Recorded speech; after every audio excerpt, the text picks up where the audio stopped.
I'm still, it's been 3 fucking weeks and I'm still sick. Just go ahead and explain that. Yeah, me too. I'm also sick. That's okay. Now, you joke, but I want you to know that's what I've sounded like for just over half a month.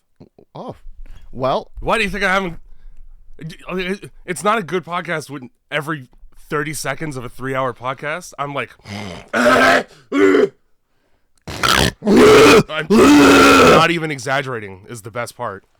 Well, I think I coughed up enough stuff in the past 2 weeks to create a small boy. Did you save it? No. You should have saved it in a jug. Goo guy? I'm good. I feel like Reddit would have wanted to see that at some point. Who? Reddit? Yeah, probably. 4chan? Yeah, with a My Little Pony inside of it. Oh, yeah. The My Little Pony phlegm jar. Yeah. That's what it is, and nothing phlegm. more. Mm-hmm. You'll notice a similarity in color, especially as it ages. Ugh. Yeah. I shouldn't have said that as I was swallowing. Mm-hmm. A thick liquid.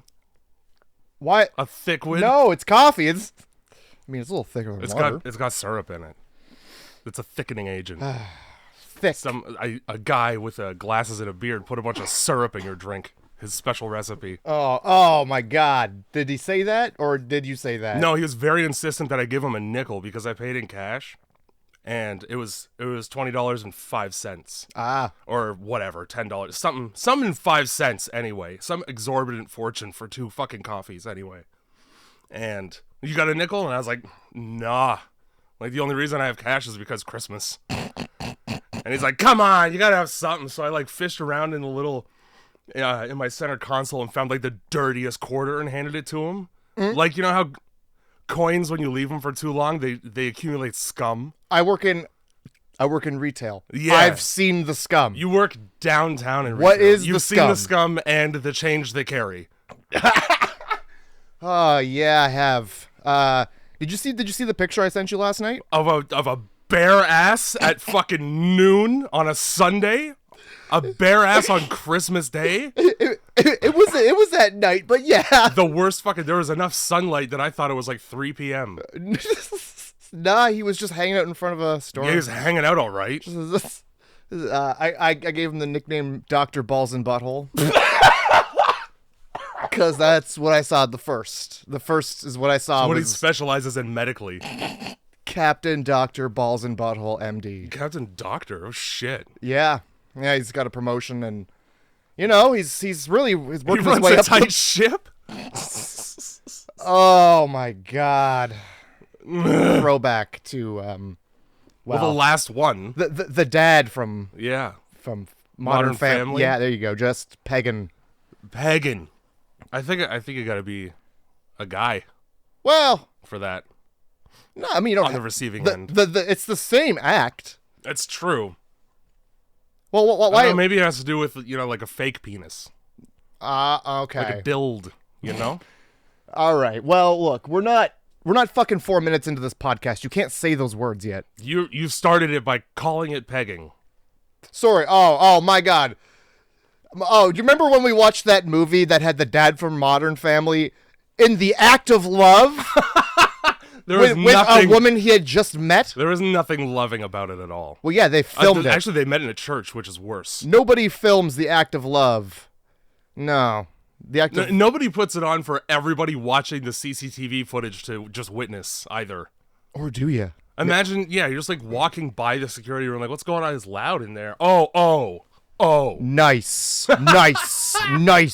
Fist bump. Fucking just clam it up against like an oyster, you know, up against the glass. like a those barnacle. Sucker fish? Yeah, like that. You just see an open mouth licking all the time. Yeah, but it's not a mouth. and licking is the wrong word to describe what it's doing.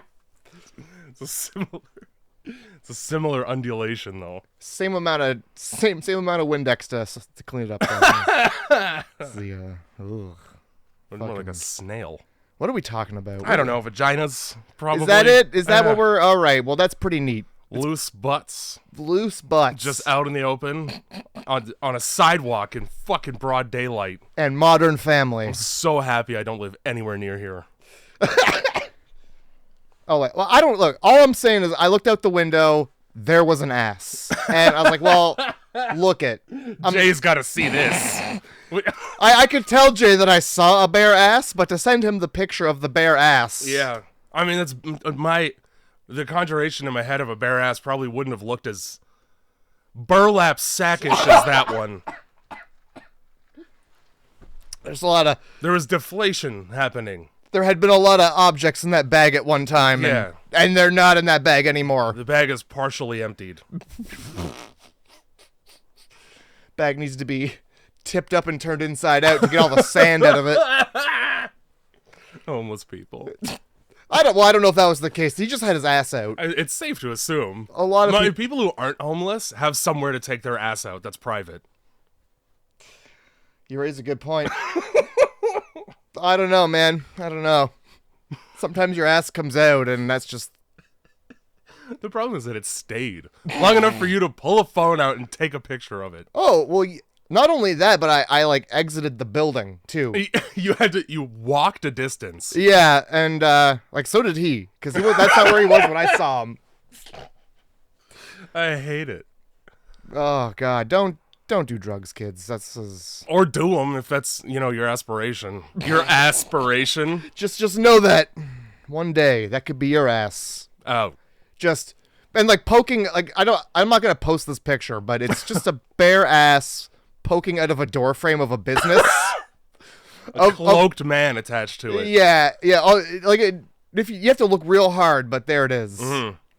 That's one of those, it's like one of those 3D eye things, the eye pictures. You look long enough, you're going to see the ass, and then you can't unsee it.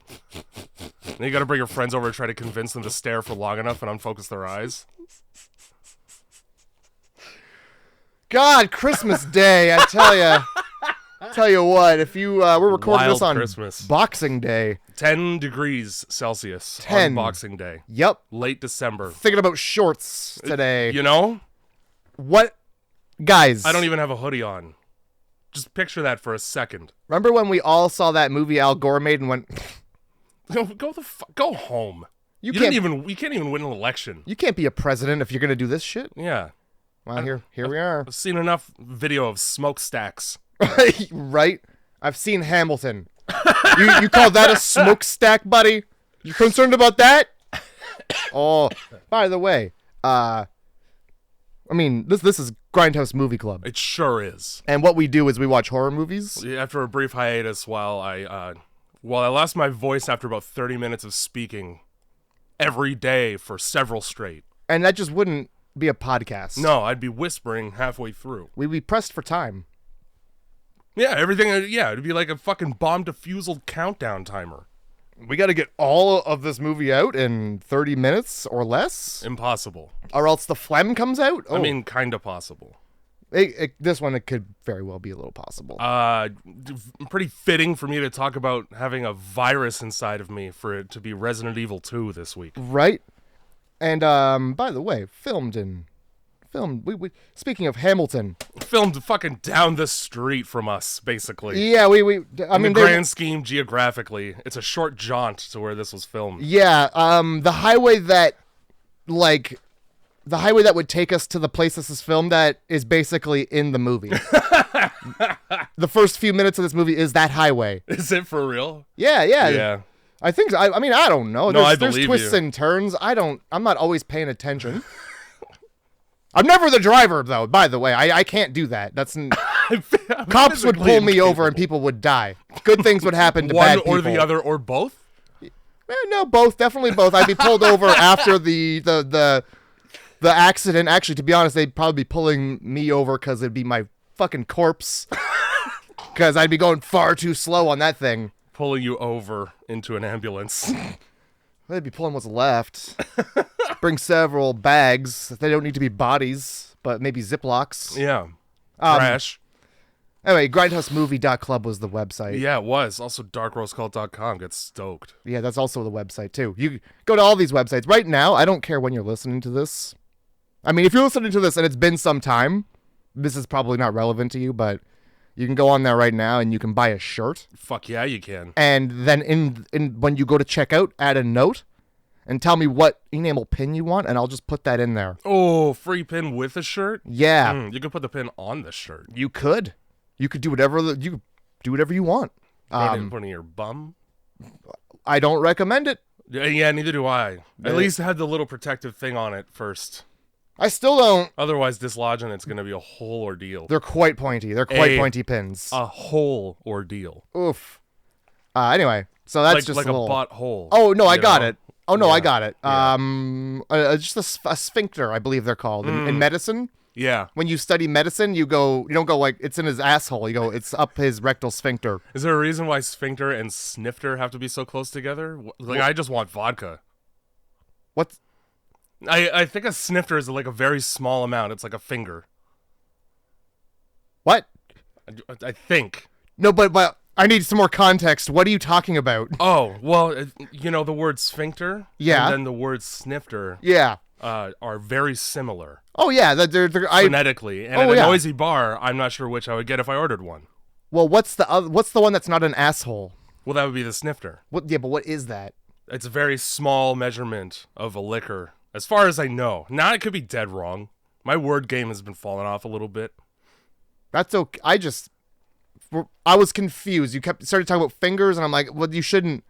Okay, Why are you measuring that's also how many? a way to describe a measurement of vodka because it's the thickness of a finger. Oh, I gotcha. Right? Or rum, or whatever the fuck people drink in shots, really. Which could be anything you want. Beer. If you're drinking coolers. shots of beer and coolers, I don't drink much. What do you want from me? I gotta eat like 2 Subway sandwiches before. Footlongs? Yeah. That's more than I eat in a day. Yeah, it's more than I eat in a day too. That's why I gotta eat it before I drink. Yeah. Because there's... No, I just drink before I drink. And then after that, I wash it down with some drinks. Yep. Sometimes it's not coffee. And Juan, all of your friends and family, and this is your intervention. I call them out, and you know it's not because I got 3 chairs. Also, without divulging too much about my friends and family, chances are you wouldn't be able to rally enough people without their own problems to even organize an intervention for me. That's good. I probably wouldn't want to record it either. It'd be... It's like, this is not something you post to the internet. Giving A&E a run for their money. Was the fastest no on record. We're offering you... No! No! You don't even get to we're offering you. Just people start showing up and sitting down, and I gotta go. Oh, yeah, I don't know you guys knew each other. Oh, no. What's the occasion? Oh, my God. Gee. Have you seen John Mulaney's new special? I haven't. He talks about his intervention, and it's good. It's some of it came in through Zoom, and he's like, you guys didn't even give a fuck enough to be here. How come everybody with the last name that has Amy in it had a drinking problem at one point or another? John Mulaney, Rob Delaney. Hey. Those are the only Amy Winehouse. Close enough. Yep. It's just it's the burden that comes with those syllables. With Ain. Writing your name. Ain. Well, Citizen Watch, full Ross. Guess what happened next? Ain. Stop quoting terrible Hi, YouTubers. Sam. You'll never hear this. Nice. He's too busy. Look, from what I've seen, doing terrible things. I mean, in a house to people who probably don't deserve it. Yeah, man. Fish Tank. Shout out Fish Tank, dude. That poor fat guy and all his poo. Well, he's got a lot of problems, and pooing is one of them. That poor airsoft fatty. Look, I know. The only stuff I know is like sometimes I'll see a video. I go to YouTube. And whatever's not on the front page, I don't watch. If it's not right there recommended for me, I'm done looking for it. Generally, I'm kind of the opposite in that the only things I want to watch are things I have to look for. Yeah. I don't. If somebody's producing videos, I don't care. Just show me one. I don't care who is in it anymore. I don't care about it. You just give me the interesting information inside. Yeah, and then I saw one that was like, poor Airsoft Fatty. I'm like, well, why are you calling him Fatty? This is part of the problem. Because it's his fucking name and then I choice. Clicked it, and then they started showing him in a house. And then they with Airsoft and then they showed fat? that huge tall guy with the glasses who you're did. like, you don't need those glasses. Why are you wearing them? He actually does. There's no way. They're cartoon glasses. Oh, they're Coke bottle glasses for sure. Like on purpose. I don't like it. I don't like the way it puts me off. Anyway, I was like, oh, that's that guy Jay always puts in his Snapchat at me, and I'm like, yeah. And he always says just all the worst things. That's true. But there's poo. I think he said every bad word, like not the list of bad words that you say in a grocery store line, like the bad words that would get you removed from the internet. The ones you say in your car when you get cut off by one of them. What? Where are we going here? Oh, that's it. All right. No, I was agreeing with you. He's pretty much said every bad word. Anyway, at least once. Terrible guy doing terrible stuff from what I've seen on that video. One of my favorite comedians to ever exist. Anyway, what movie did we do this week? Well, like I said before, fucking Mila Jovovich's Resident Evil 2. Resident Evil 2, like there was I guess, is there another Resident Evil 2? Is it, there's an animated one or something like that? I feel like they did animated ones. I'm sure you're right. But like all I could think of is the Animatrix. Hey. You know? All I think of was Final Fantasy. Or that. That also works. You're just... You think of Final Fantasy because Japanese people made the game. Just like they made Resident Evil. You probably also think of Silent Hill. I'm not even wrong. I know that I'm not. Well, white people don't make good games. I don't have to tell you. BioShock. Bad game. It's not, though. I got 5 minutes into it, bumping around in the dark. Oh, I'm done. If you're not going to at least give me 5 minutes into it, you probably didn't even go underwater. I was underwater. I was in a little tube running around, and then I got lost, and there was no like button to see where you go. There is. There's the full map. Well, guess what? There's and no a little like arrow where you are. Yeah, but there's no like, hey, here's where you're going. It's just like, here's where you are. But like, that's cool and everything. I don't care about this game at all. I'm just here to see what everybody cares about in this game. Fuck BioShock is what I'm trying to say. Right. Fuck the one in the air. Fuck the one in the water. Fuck the other ones. Fuck them all. I will agree that Infinite is pretty bad. It's a bad game. That's fine. It's okay. They're all bad. By association. No. Association. Okay. Well, on that pronunciation. All right. What? Yeah. Fucking. Movie starts the same way Mad Max starts. My name is Alice. Yeah. Did you not see the first one? Well, you're about to. Here's everything that happened. All the most important shit, pretty much all the way down to the dog kick, I'm pretty sure, is right in this recap. This movie starts as the other movie also is happening. Like Minority Report. Yeah. You're just watching a flashback of her. And then and then later on in the movie, she explains the first movie to other characters in this movie. Yeah, just in case you forgot. Like twice she does it. It's really good. This movie plays like a video game that would be much funner if you were playing it instead of watching it. I agree. Like it's like you're watching your older brother play a game, and it's like, when the fuck is it my turn? This is boring. Or any adventure movie that's mostly cutscenes or game. Yeah, you know. I like honestly half this fucking movie. It's Life is Strange. I could picture this movie as a fucking cutscene in the game. Yeah, much of it. Yeah, it's like, I think some of it actually is like the Jill Valentine stuff, because that is actually a character in the games. I'm fairly certain. She's a terrible character. Oh yeah, not bad, but what do you do? Like, it's not like the Resident Evil characters from 1999 had much of a personality. So if you're trying to make it like true to the video game in tone, you got to make her pretty fucking empty of a person. Oh yeah, well yeah, she has a really good actor for that.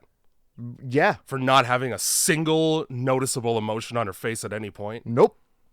Fuck. Oh, good. I told you to shoot them in the head. Okay, let's go. I'm leaving town. Goodbye. Really helpful cop. I'm doing robot. Really helpful disgraced cop. Yeah. Oh, yeah. No wonder she's disgraced. She shows up wearing less than Tomb Raider. Okay. Fucking makes Lara Croft look like a Mormon. I'm so happy you said that because I got it. I was reading the trivia page and there's a piece of information that's very interesting here. So the director of this movie is not the same as the director of the first one. And this guy wanted it to be a more fucking Transformersy action movie than a horror movie about zombies.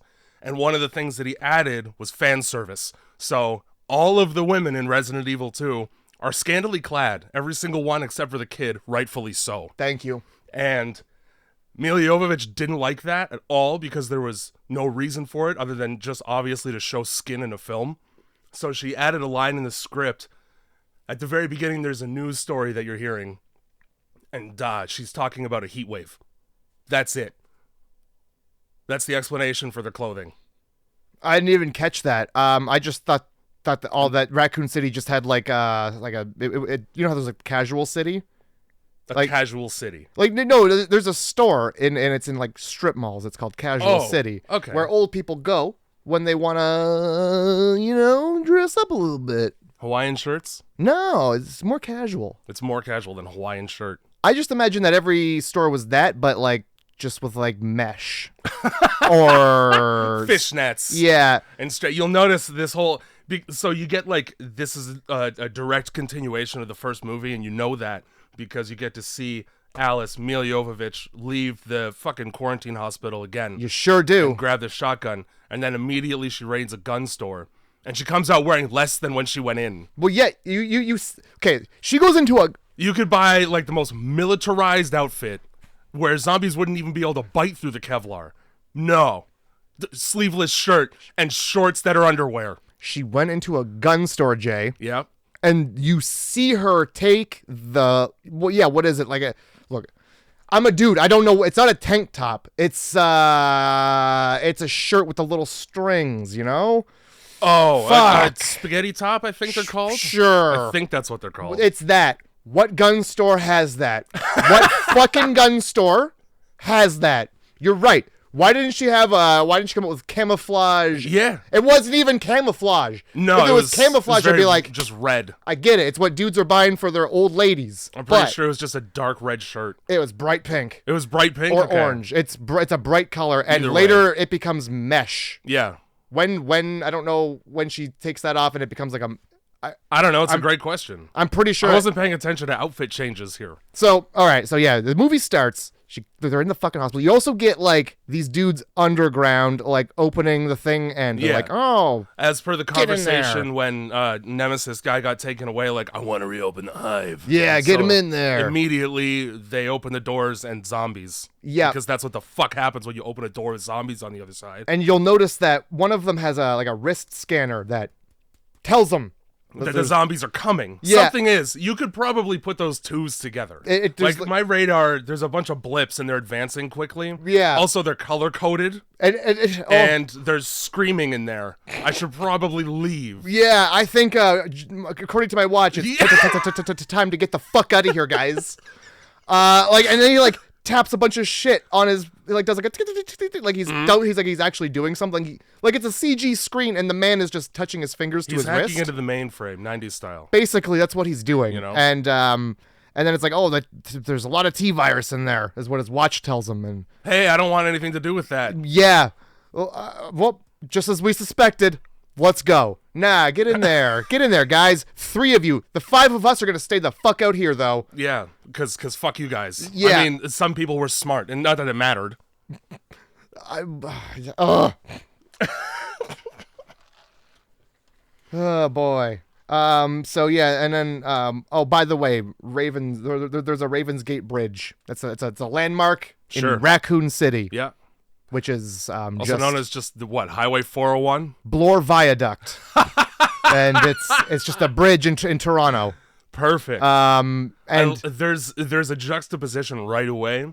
The Hive is directly underneath suburban fucking the Stepford Wivesy neighborhood cookie cutter houses copy paste. Yeah. Because right underneath suburbia is hiding horrible secrets all the time. Yeah. Ooh, the Stepford Wives. What are they hiding behind closed doors? Ooh, society. Ooh.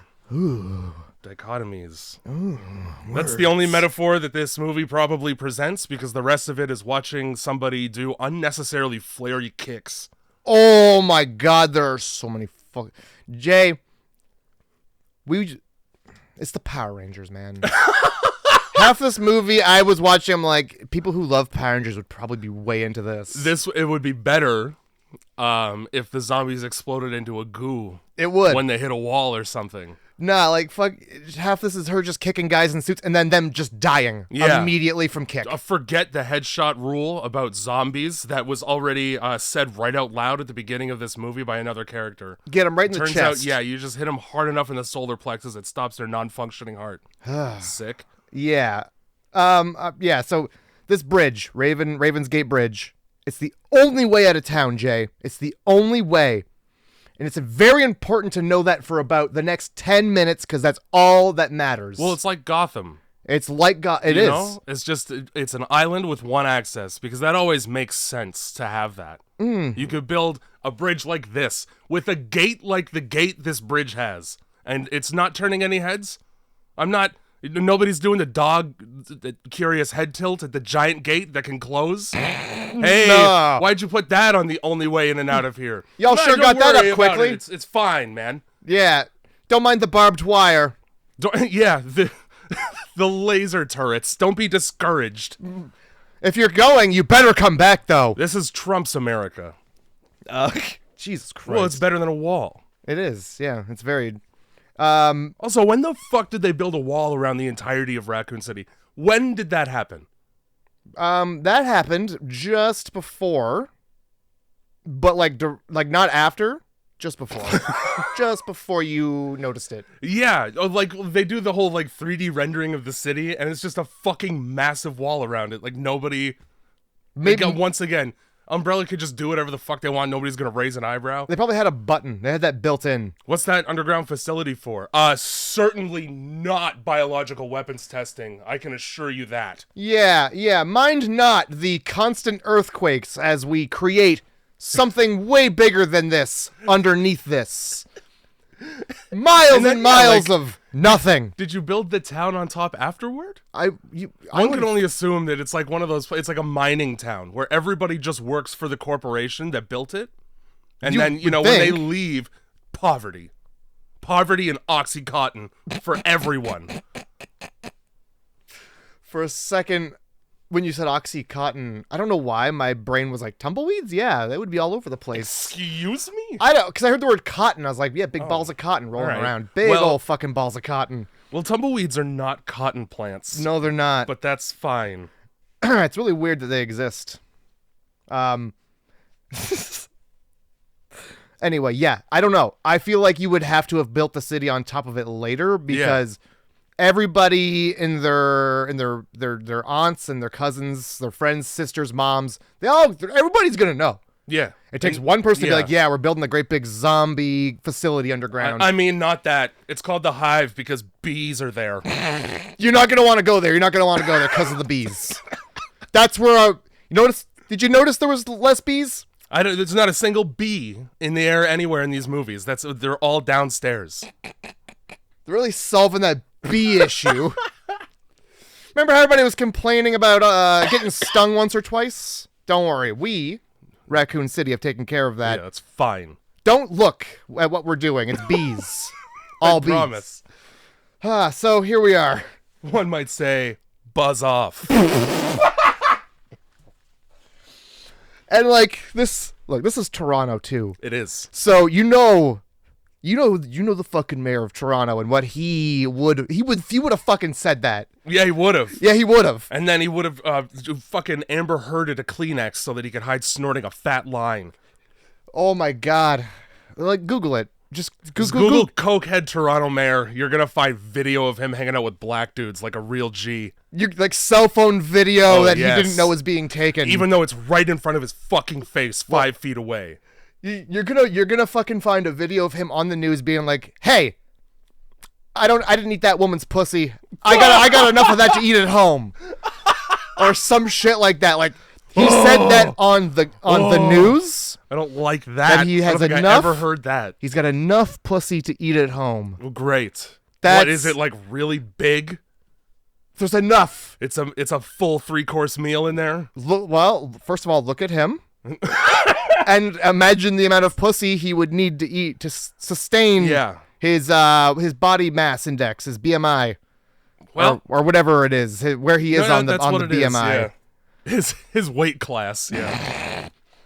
God, he's gonna get us. All right, we're only 3 minutes into this fucking movie, and if you look around, you're gonna notice the CN Tower and the Sky Dome. That's Toronto's dick and balls. For everybody who doesn't know. They're built right next to each other. One is balls, one is a dick. Look at it. Look at it. It's more like a sack, because if it was like the testicles would be exposed. Well, yeah. Sorry. So, okay, look. You know when it gets cold and shit snugs right up?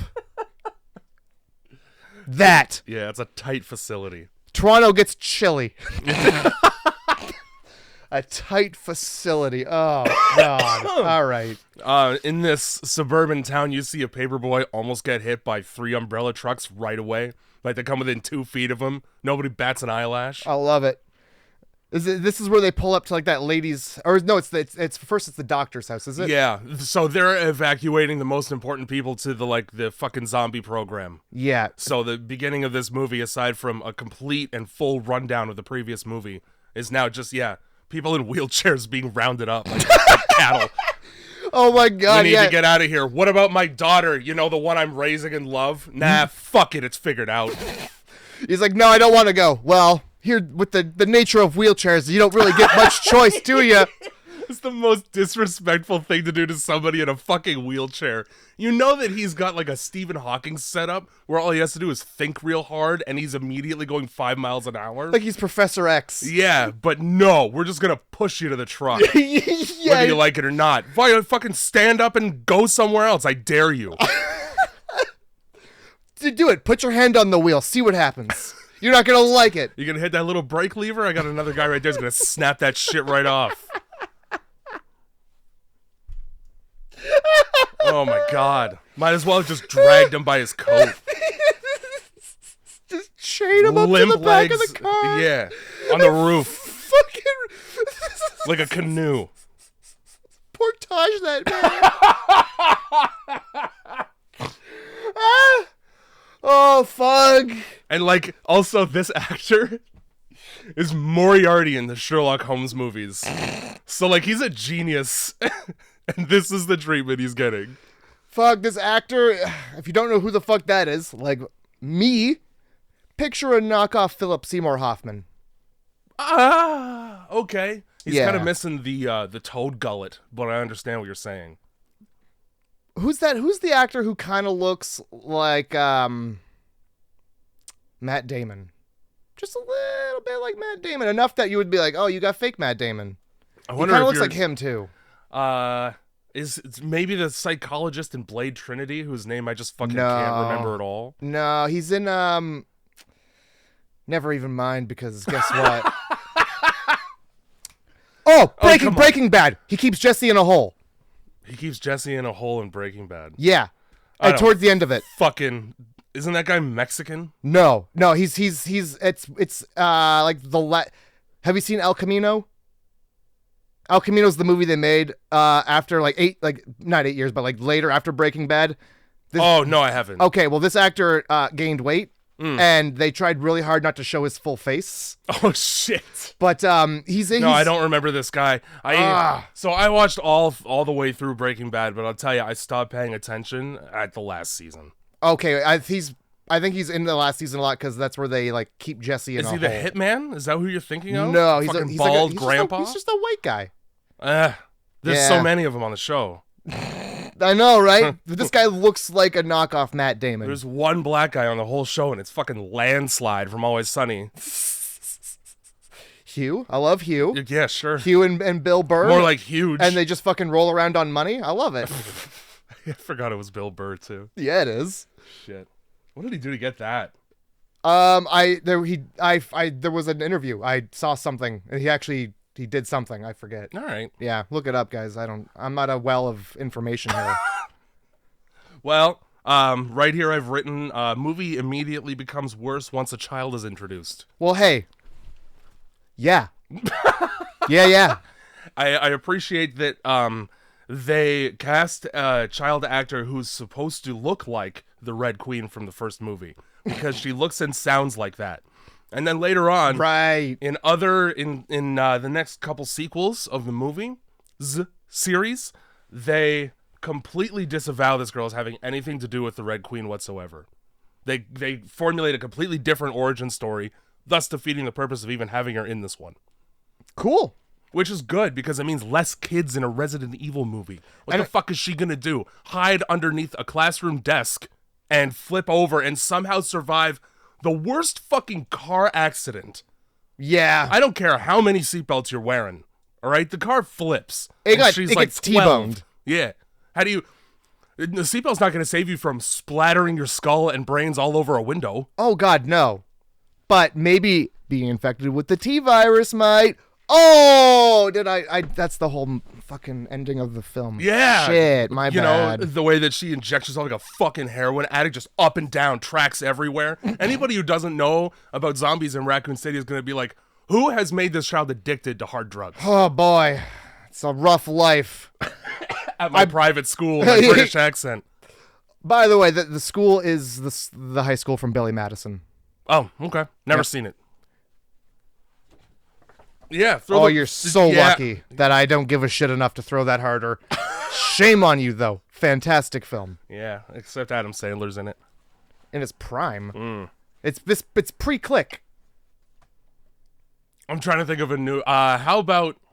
Hubie Halloween? Pre-Hubie Halloween. Is it pre-Waterboy? Yes. Okay, because fuck Waterboy. I think that's when I stopped caring. Yeah, no, it's pre-Waterboy, but he still has a little bit of a goofball... But then Steve Buscemi's in it, and he puts lipstick on. Like Buffalo Bill? Yeah, like Buffalo Bill. Yeah. Awesome. So yeah, they pick the daughter from the high school. It gets T-boned. Everybody's fucking dead. Everybody's dead. Let's emphasize that real quick. All of the adults in the car are dead. And then you see a finger twitch, and you're like, well, all right, good. Thank God. At least her hand still works. Thank God they've... Looks like we're going to have to make an even smaller wheelchair for the daughter.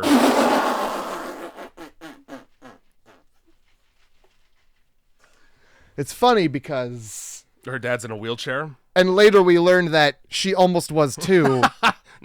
She had those fucking polio crutches that really look like they're more work to use than they serve a purpose.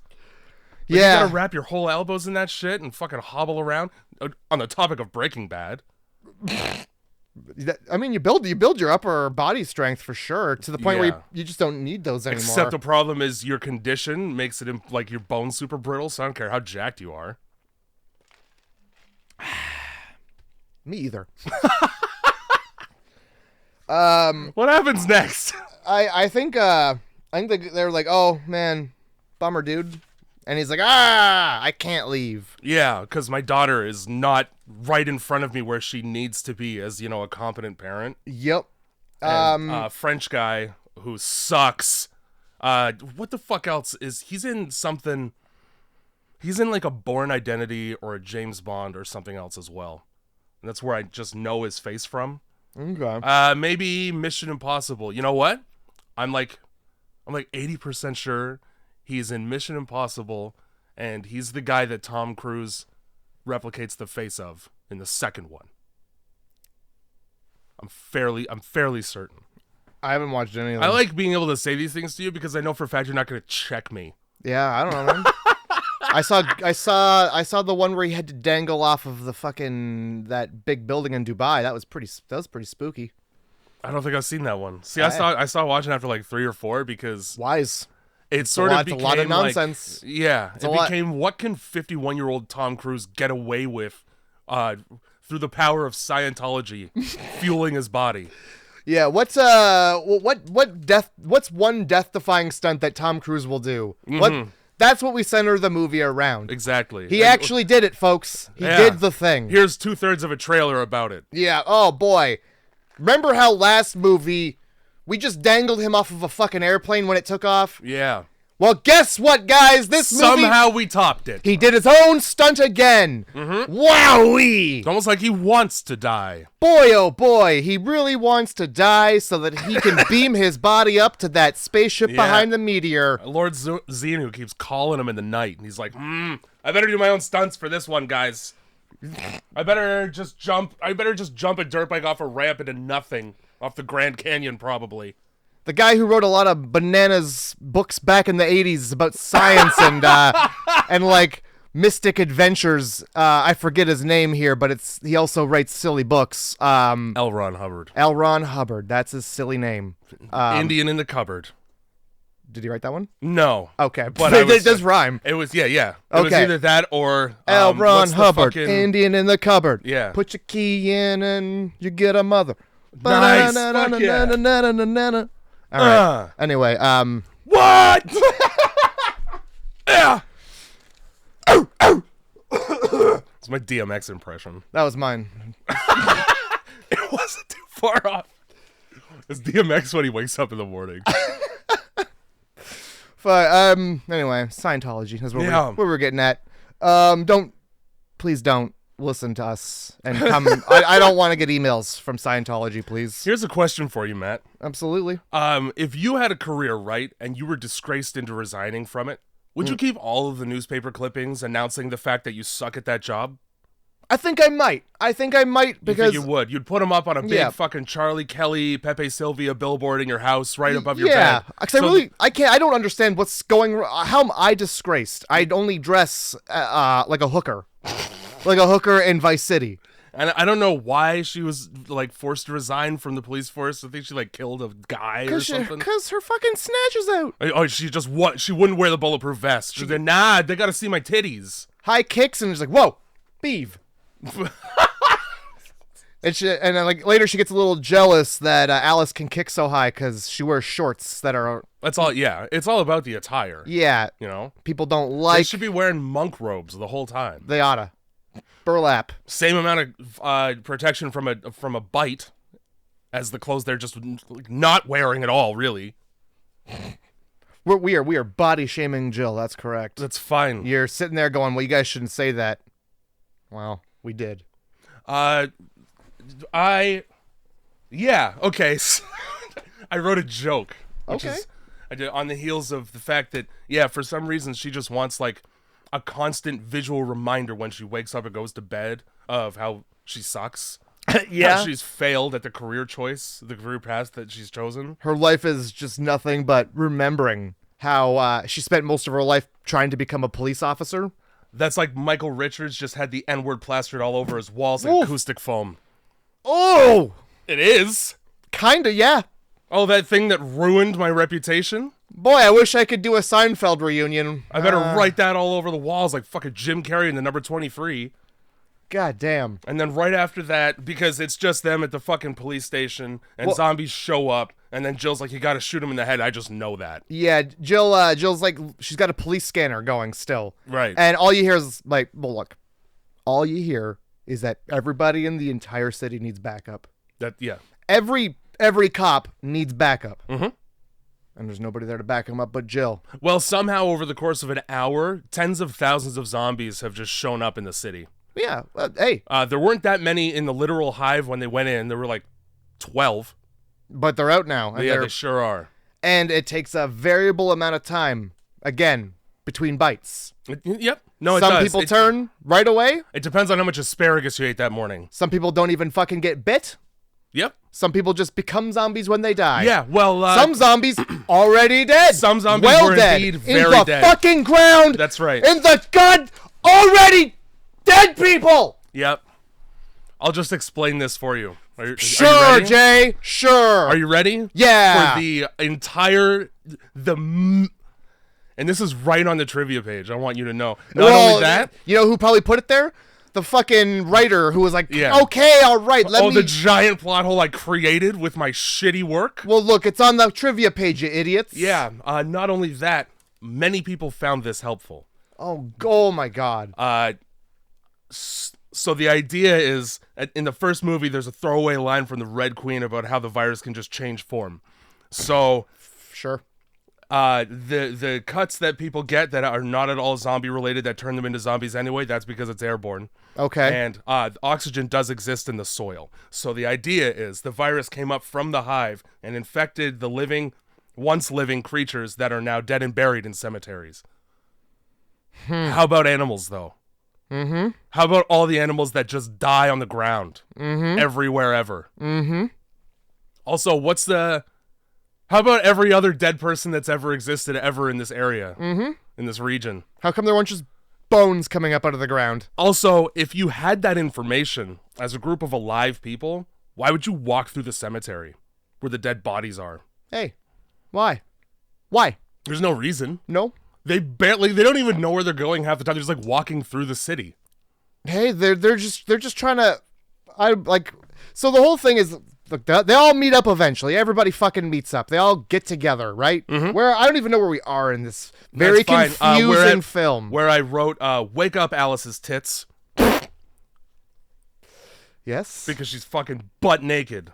She needed to be butt naked a bunch of times in this movie, apparently. Yeah, she had a problem with the dress, but no problem with her. Look, Jay, her very chilly tits out later on in the movie.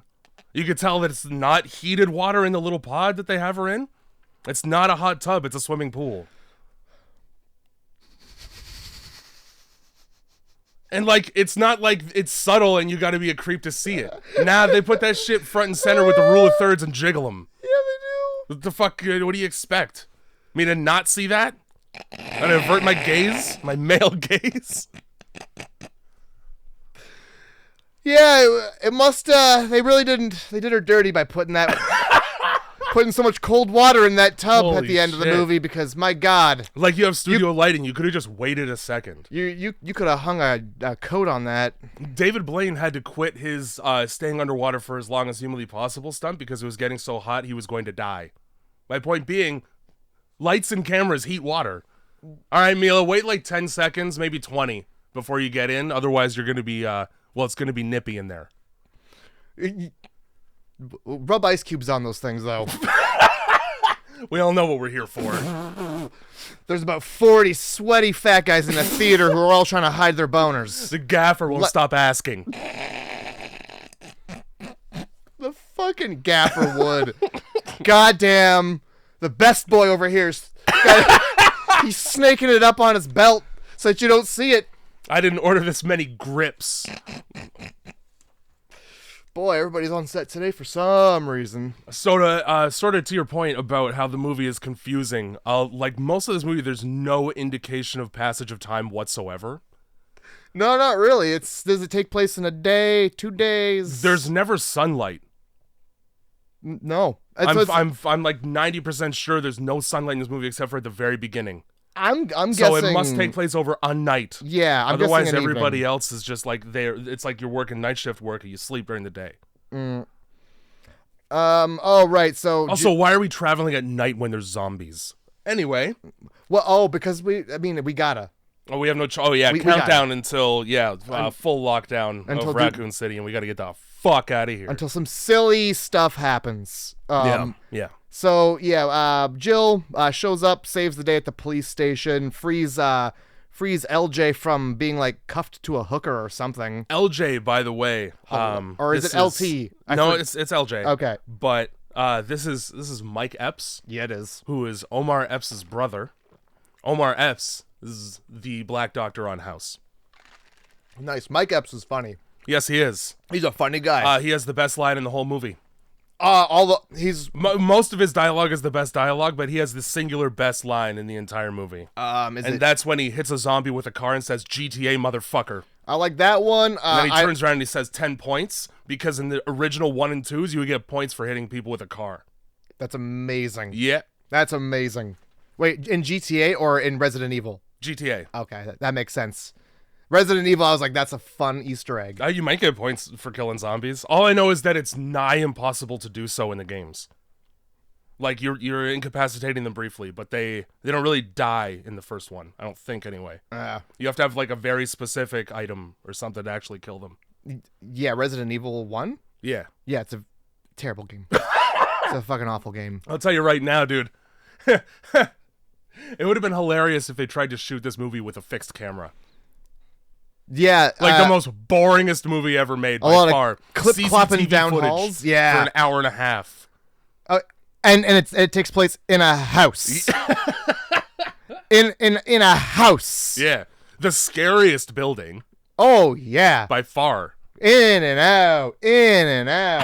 An alleyway, one. An alleyway with a ridiculous angle that changes halfway down, so you have to readjust the way you're controlling your character. Oh, yeah.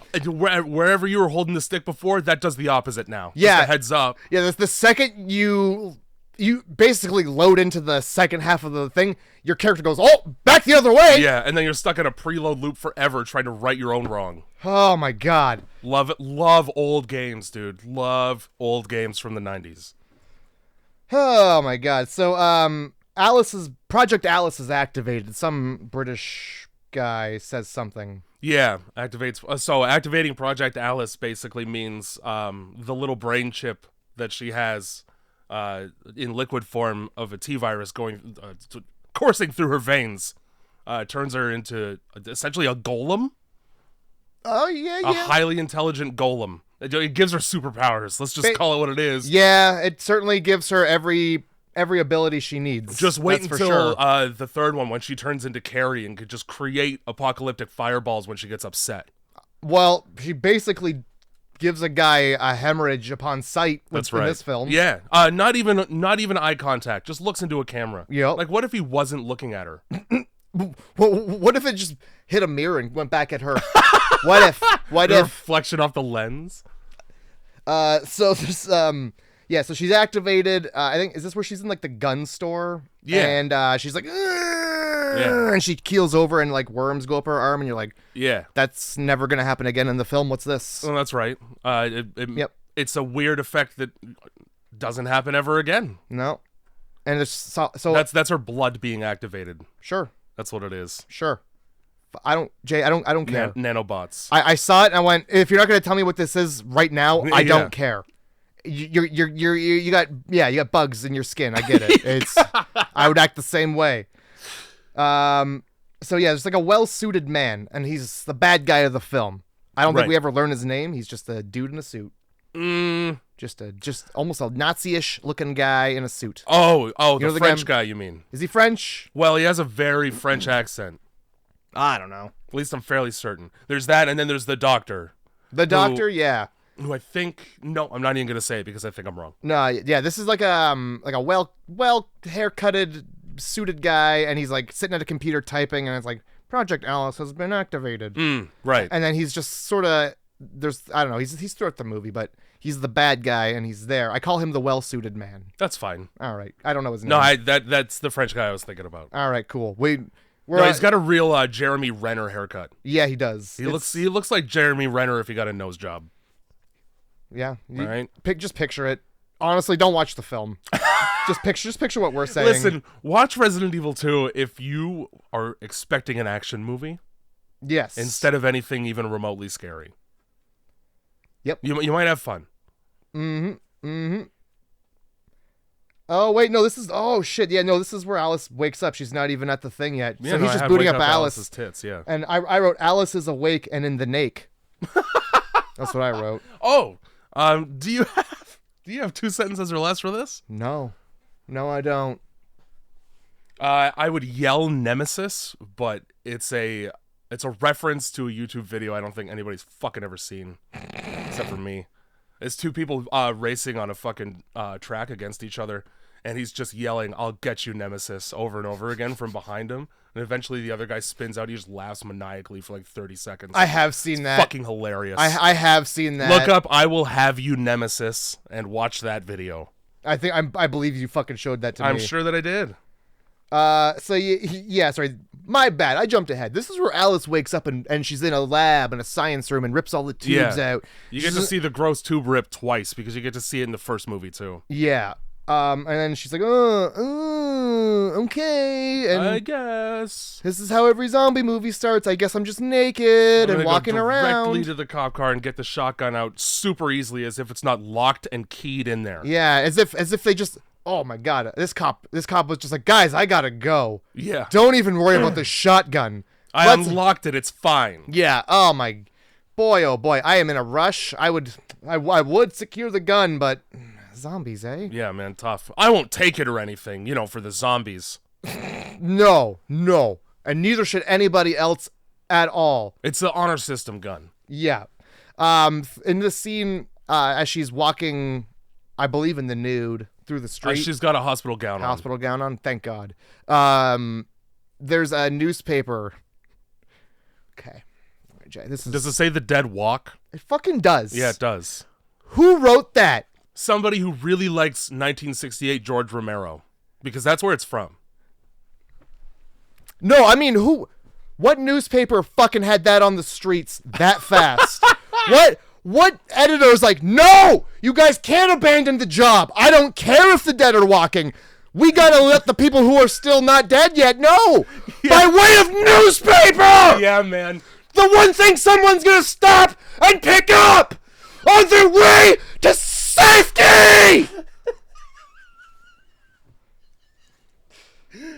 Pick up a phone. Announce it over a loudspeaker. Nah, like it's old news by the time that gets pressed and printed. It's 2004. Yeah. Actually, no. Sorry. According to the newspaper, it's 2002. The internet does exist, and it's a year and 13 days after 9/11. Okay, but what about the guy in the I can't remember what they're called, the Trilby hat, with the tweed overcoat. And he's got to stop at the stand to get that and a Playboy because he's got an important flight to catch. And how else is he going to know about the dead walking unless he looks around anywhere? I think the human species might be okay without him. I think we might be fine. And by the way... Yeah, sure. Look, I'm just going to say it right now. At some point, somebody's like, hey, they're infected. That implies there's a cure. Why are we just killing everybody? If we can cure them, why are we just shooting all these motherfuckers in the head? Because where's the cure? It's inside a little girl. Are you gonna go in her? Well, I don't want to. I don't want to. And Somebody's gotta. I don't want a doctor poking around in my little girl. I'm not gonna assume her orientation. It's never discussed. Sorry, I'm just very mad about a lot of things in this film. No, I continue to be, because you're not wrong so far. By the way... the reach that I had to produce for you just to explain cemetery bodies rising like a fucking Michael Jackson Thriller video. Absolutely. Toronto? Yeah.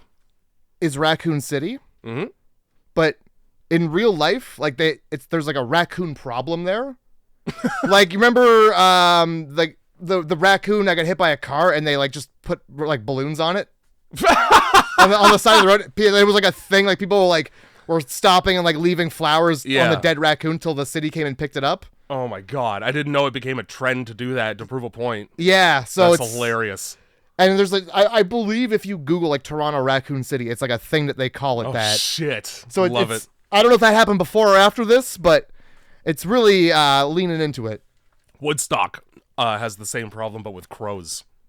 I love that. That's not a problem. So much so that there was a guy who made it his job to just drive around with a gun that shot fireworks and disperse the murders. That's good. You don't want a lot of murders hanging around. No, he had a name, a nickname, the fucking Crow Vigilante or some shit like that, but I don't remember what it is. Should get a flare gun and just shoot him directly at the crows. That'd be a lot of fun. So we're past gear up scene. Now we cut to the fucking Raven's Gate. All right. Sure. And somebody goes to this French man that you've mentioned before, the well-suited gentleman, and says, "Sir, you better take a look at this." Oh, As if he hasn't been hearing it all fucking night so far. That's what I wrote! The giant crowd of literally everybody in Raccoon City trying to get the fuck out through one door. Yeah, you think he's not aware? 20,000 people all yelling the same three words. Let me out. Shit, thank you for bringing that to my attention 20 feet away from it. Otherwise, how would I have known? Is there something fucking new happening out there? Oh, wow. Are they yelling louder? Jesus Christ, sir, you're going to want to take a look at this. Yeah, I better take a look at it with my ears for 24 hours so far.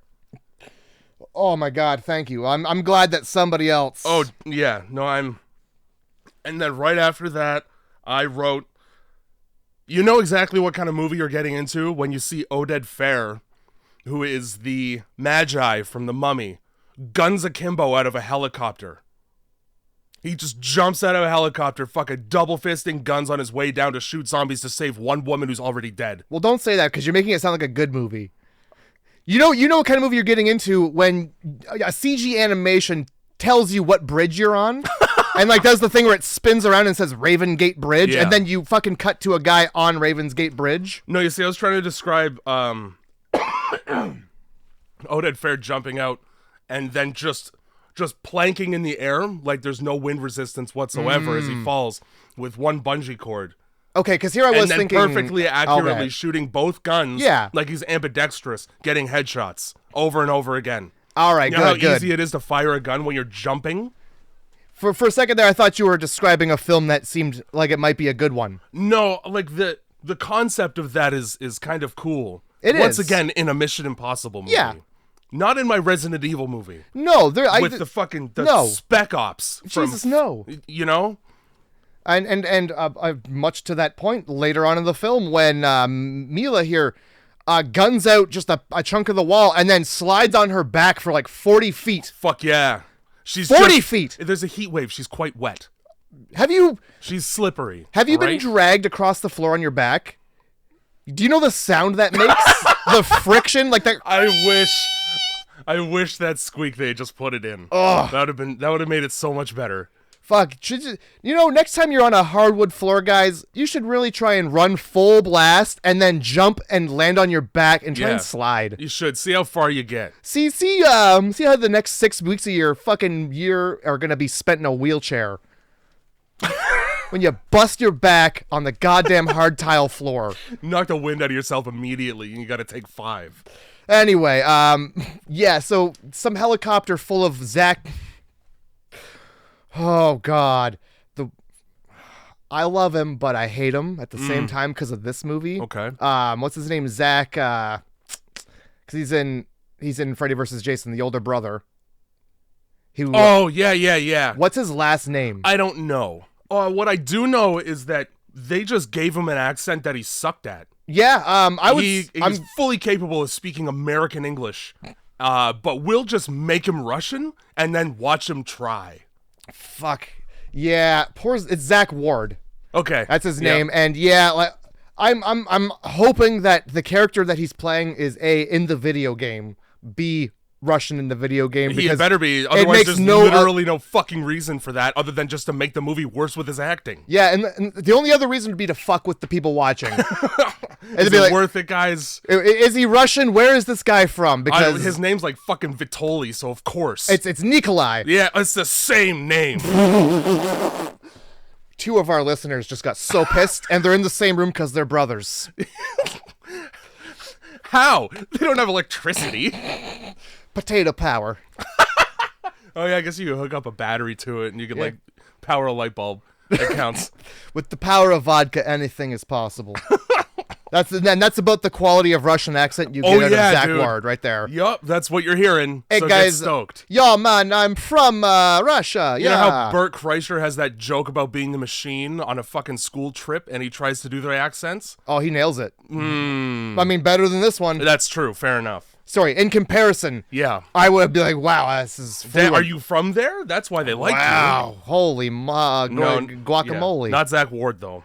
Yeah, poor guy. No, Zach Ward, his Russian accent in this movie is like, you know the Family Guy cutaway where it's Ben Affleck pretending to be British? And he just goes, hello, got it. Yeah. That's all the prep that Zach Ward did for this Russian character. Oh, boy. Yeah, because honestly, with he could be from Belarus with that accent. Anywhere in Eastern Europe, honestly. Yeah, he just kind of throws it on there. And pick a dirty Eastern European Dracula-ass country. And it would make sense that he's from there. Dracula-ass country. So you mean any country that still has, standing castles? You know what's funny? Any country that has Anya in the at the end of it.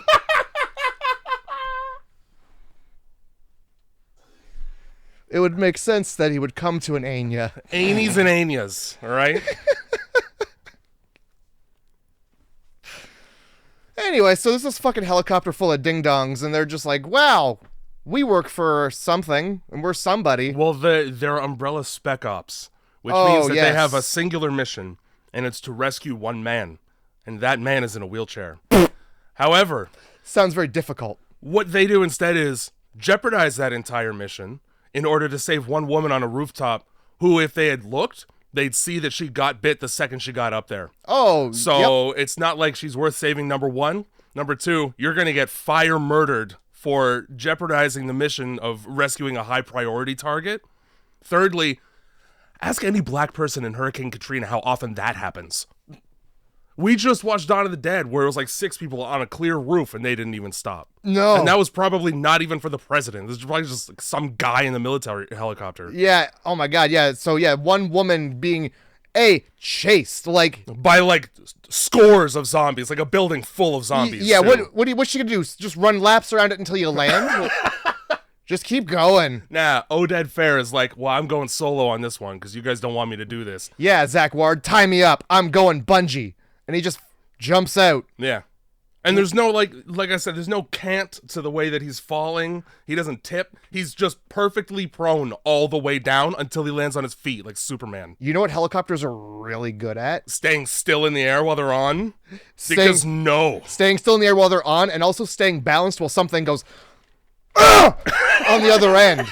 About 200 pounds of, yanking it one way? I don't know, man. Yeah, man. Nah, static. Perfect.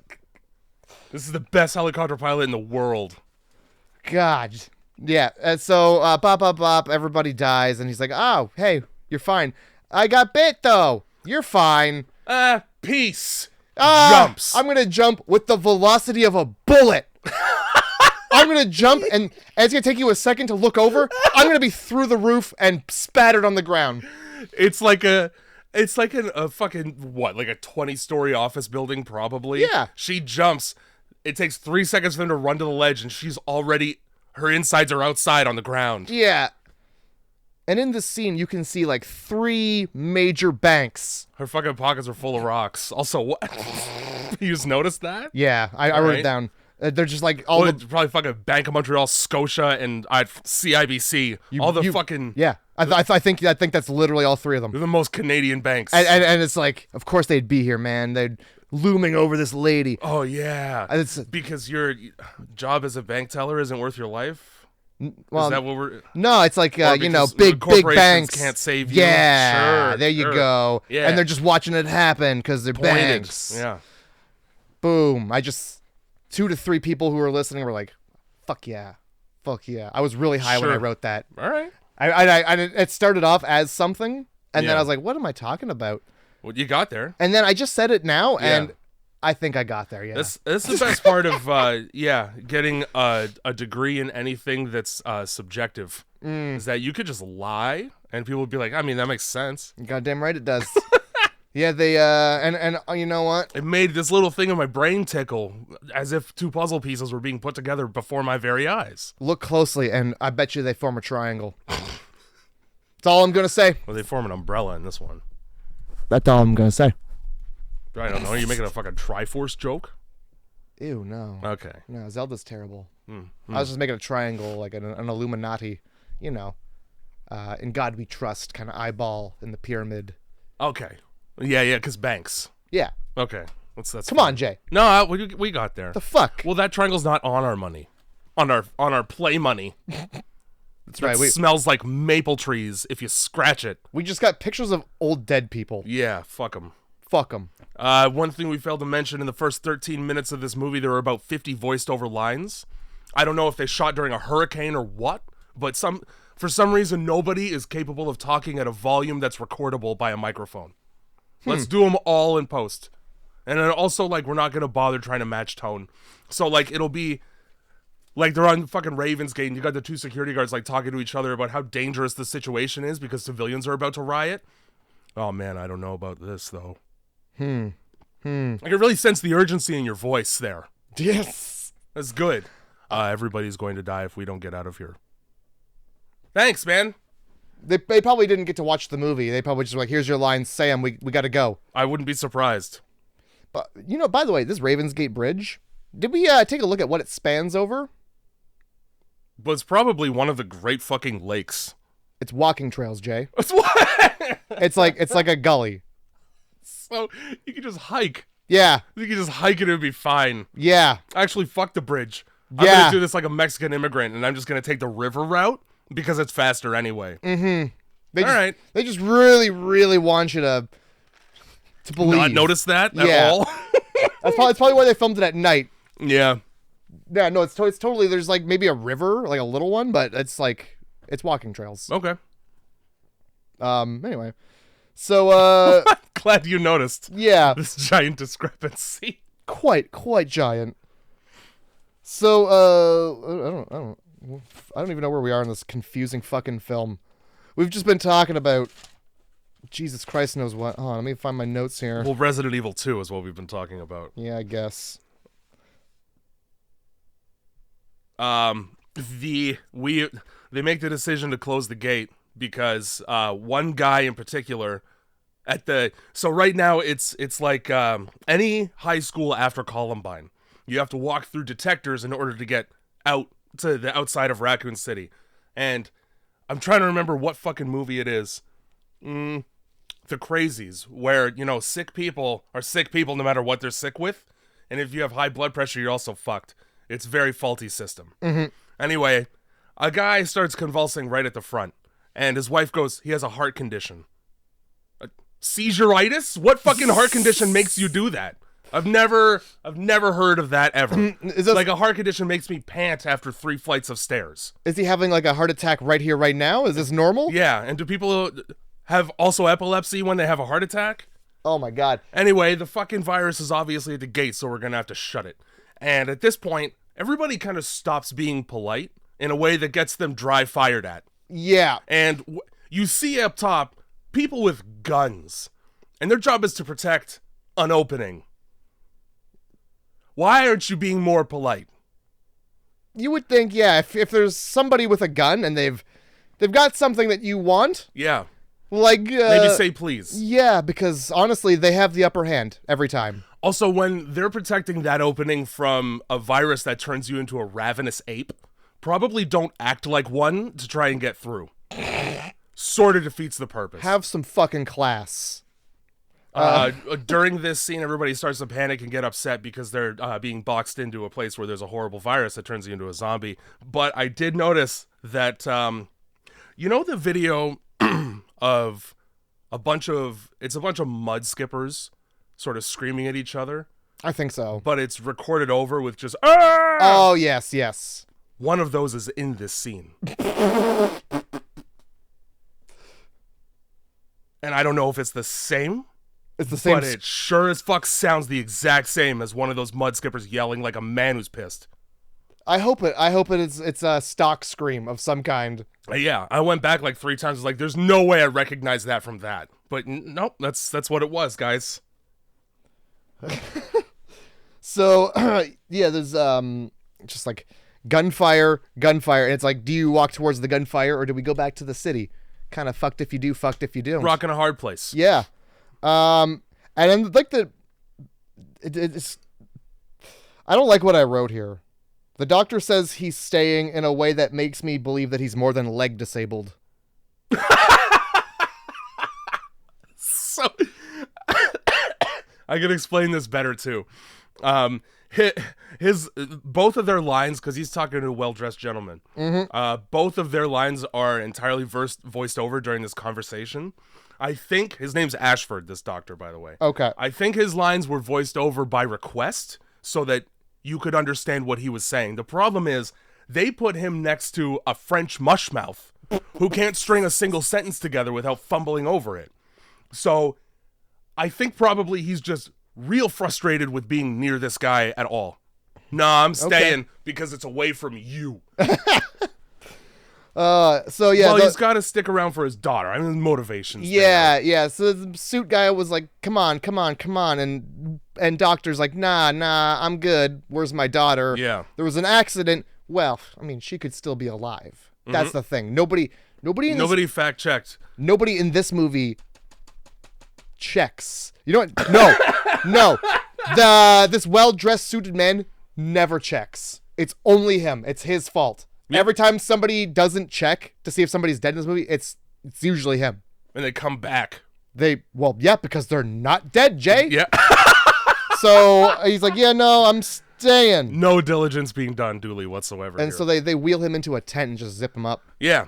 A tent where he proceeds to hack into the entire CCTV for all of Raccoon City, and then expects nobody to notice that, even though they're on a closed network 10 feet away from each other. Yeah, and I really loved that he looked around to be like, is anybody going to see me do this hacking? It's good that he zipped up the tent. That way it'll isolate the signal. I wrote his computer program allows him to search the city for children, or just one specific child. That remains to be seen. One's a dangerous if he can program. Find one, he can find them all, you know? I wrote Ashford's glasses really pissed me off. Okay. That's it. All right. I think they're dumb as fuck glasses. Okay. Well, I'll tell you what, his daughter's at the school for some reason. I don't know why she went back there. It's a great question. What were they, 2 blocks away? And so she's like she's like a zombie. She just returns to what's the most familiar. Because there's no nanny at home anymore, obviously. There's no way that he's raising this fucking girl. Well, no. He's busy. She's out in the streets running around. Yeah, he's got a lot on his plate improving the quality of text-to-speech. I like that they treat him like the most important fucking asset in the world, as if they had the resources and the facilities and the ability to construct a giant beehive underground and an even larger wall surrounding this city that they also probably manufactured. And you're telling me you can't replace a scientist with another one whose legs actually work? Well, that's ableist, Jay. Well, it also would have solved a lot of transportation problems.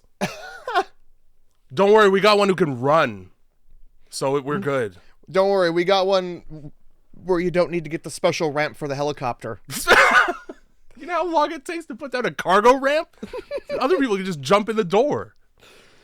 Oh, God. So what he's doing is looking for somebody in the city.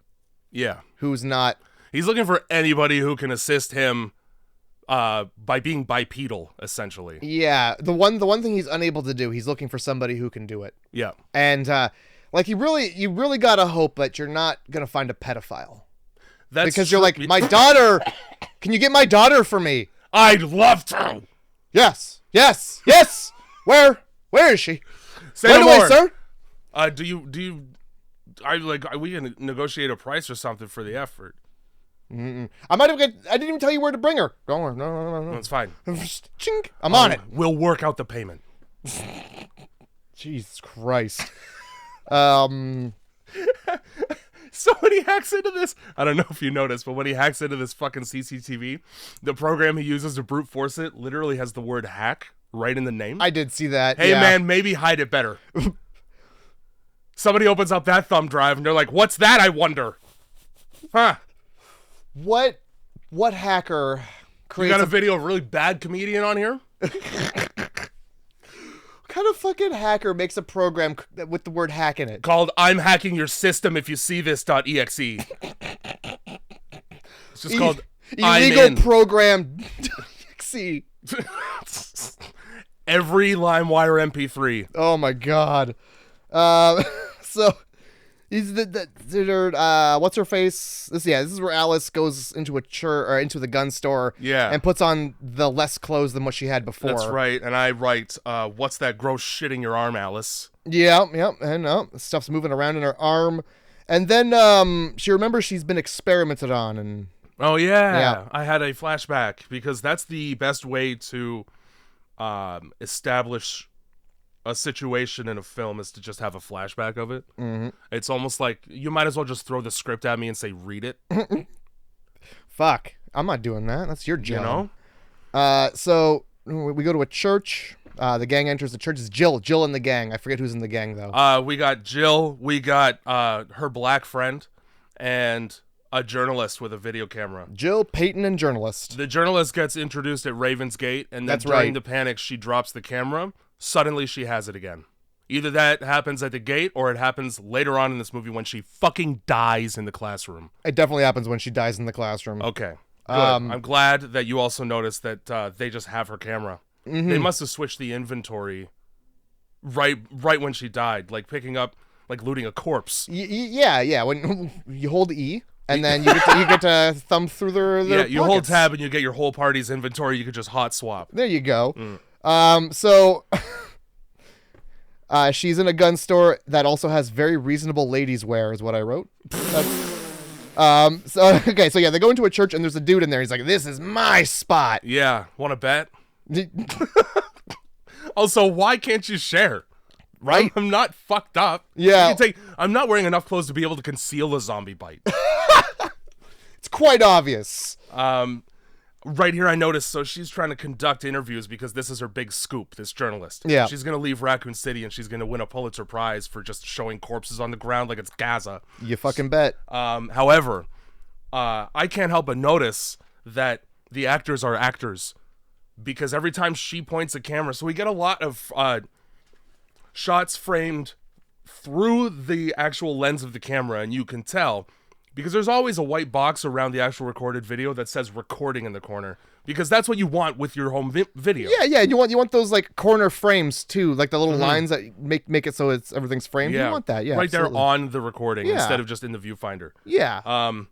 I noticed that anytime that there's a shot of that right at an actor's face, they don't look into the camera as if they're acting in a movie.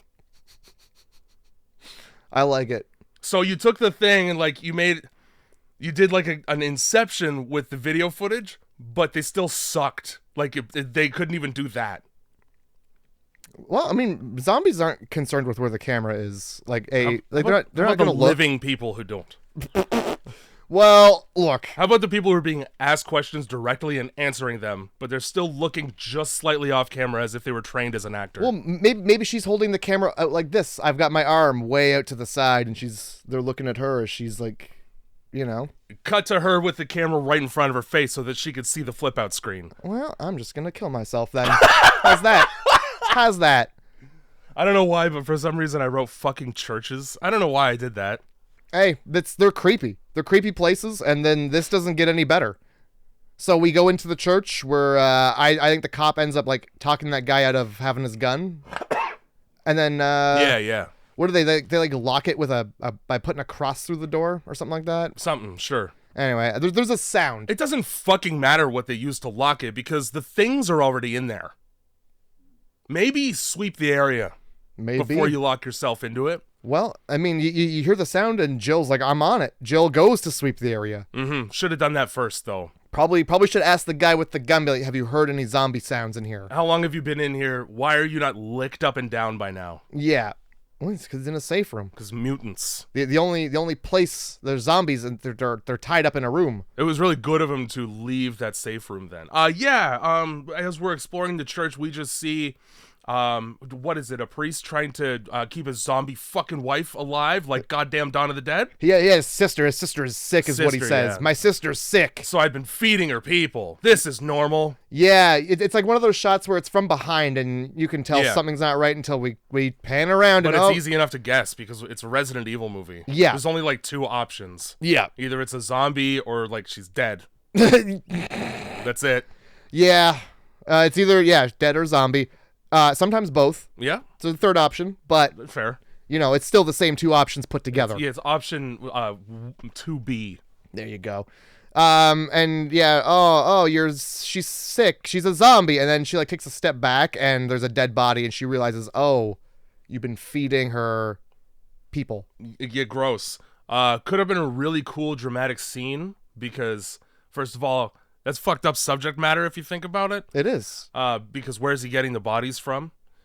But we have Jill Valentine acting in this movie.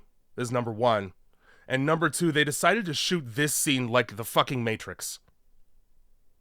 And it's like, I don't know, slow motion bullet shit or something like that. I think I remember something like that. So it just like, again, favoring the action side over like a potentially character dramatic moment. But nah, it's Resident Evil, so nobody wants that. No, this movie is a fantastic action movie, terrible horror film. The movie also, this is when I noticed it, but later on, I'm going to give it an example right now of what happens later on to prove my point. It's like this movie has a fucking cut quota because it's an action movie. So, like, even regular conversation, let's do 10 shots. Oh, 10 shots of 3 sentences of dialogue. Fucking aggressive shots. Later on, when Alice is fighting one enemy from a helicopter, I counted 21 shots. It's like a 12-second fight. It would have been very boring to watch otherwise, though. It would have been like watching the original footage of Star Wars. Just a lot of, yeah. The non-edited Star Wars. Just 2 grown men with sticks in a hallway.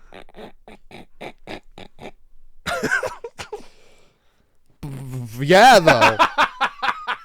Fuck.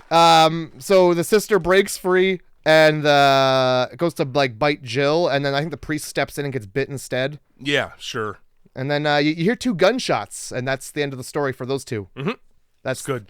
Right, that's the best scene in the film right there. That could have been a short film right there, and I'd be like, holy Resident Evil shit. Yeah. You could have done 10, 15 minutes of just getting to the church during a zombie apocalypse and then having that happen. Yeah. But you didn't, and now we still have... Well, there's not enough head kicks in this scene, okay? Yeah, that's right. We haven't seen Alice really put her legs to work yet. Suddenly there are so many zombies in the church that everything needs to be barricaded. Where did they come from? Where did they come from? Also, on the topic of where did the zombies come from, Alice managed to walk all the way from a hospital to a gun store and then continue to find a motorcycle somewhere else. Not a single zombie in the street, and I guess everybody in Raccoon City got the memo that they need to leave. There's no shut-ins, there's no homeless people with no electricity, and they're not even zombies. It's just barren, empty streets everywhere. It's either one or the other, Jay. You can't have people or no people. Later on, they just fucking show up. Later on, zombies just show up. Actually, you know what? They already have just shown up. Well, it's convenient. It sure is. I'm not going to try and help you with this. This is... What the fuck, man? I know. I saw it. I was there. Zombies are capable of phase walking in Resident Evil. Yeah. They're just convenient zombies. When you need them, they're there. When you don't, you don't. It's just like, hey... Streets are empty. Let's get Alice on this motorcycle. Yeah. So she can get a big. By the way, like where are you coming from again? What ramp was outside of the goddamn church? That great question. Because she ramps in through a stained glass window.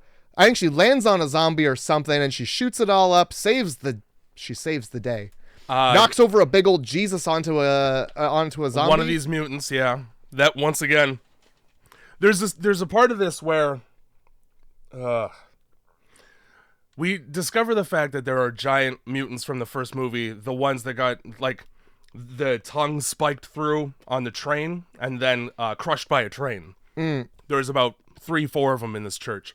We haven't heard them literally climbing around with claws in old wood at any point. These are the naked things. Yeah. Okay, yeah, they're up on the ceiling. Yeah, I don't know where. By the way, only time they're in the film. It's not a That's also true, yeah. They're obviously not a big problem. There's only 4 of them in the entirety of Raccoon City. And basically, they love Christianity because they're all in a church. Yeah.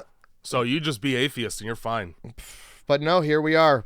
We really just needed to make sure we included a couple of those from the last movie, but only a couple, no more. Oh, the dogs as well, but worse. Yeah, worse. Worse dogs. Well, they tried. Nope. Failed, but they tried. This looks like a school project. They still coated the dogs in goo, for real. The problem is it's only for about 70% of the time the dogs are on screen. And you can tell the difference because of the 70% of the time that the dogs are not CGI on screen. So, like, every shot where it's obviously a CGI dog, you're like, why does it look like Play-Doh now? Why is it Gumby? Why is this dog all of a sudden so smooth and shiny? Love, yeah, okay. On the topic of these mutants, first of all, y'all waited this long in the fucking...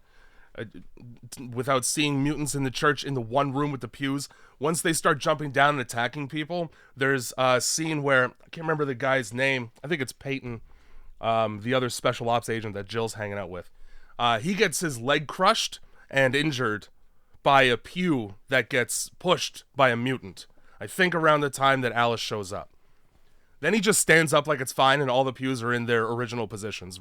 Next shot, immediately.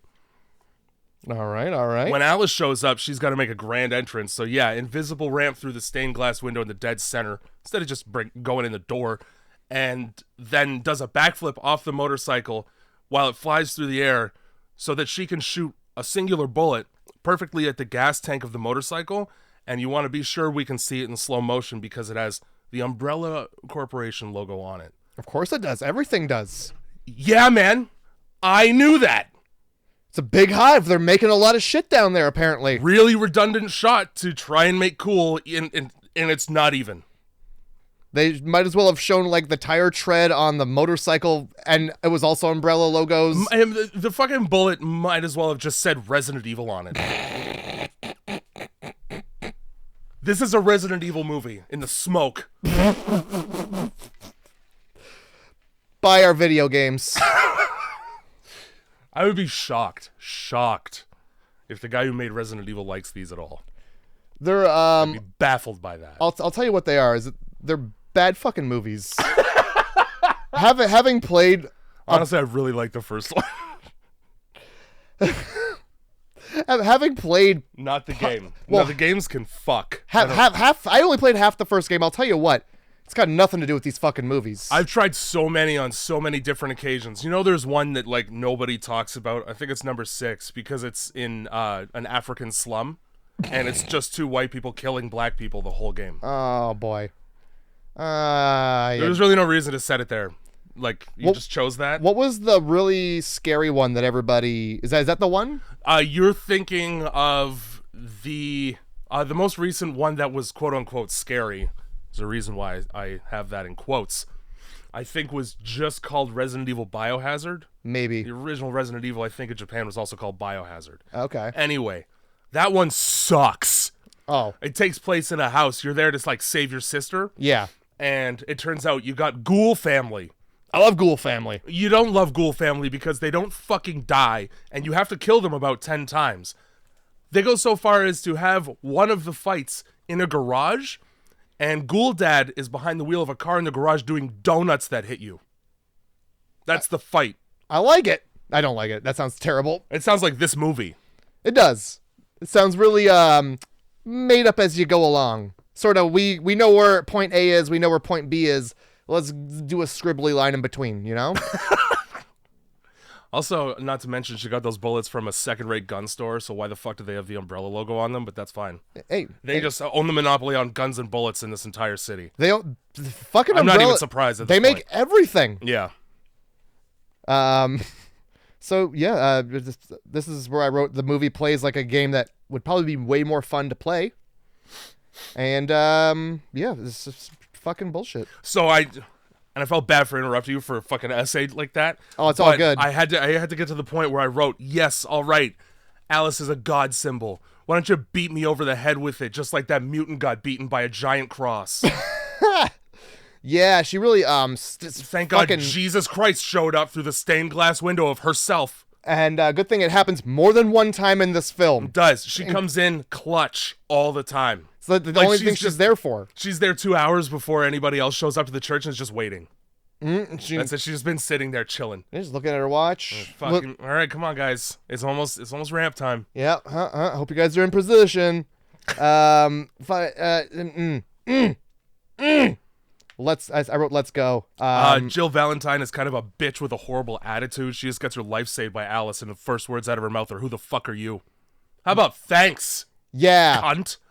I mean, I get it. You can't trust anybody, but also you probably can trust the person who just killed everything that was trying to kill you. Let's do the thing where the 2 hottest women in a scene are catty toward each other. Yeah, that in a movie. They get jealous because one's better at killing than the other. Yeah, let's have a fist fight competition with zombies just to prove our worth. Yeah. Oh man, I just wish. Oh, you shoot zombies in the face so good. Who cares?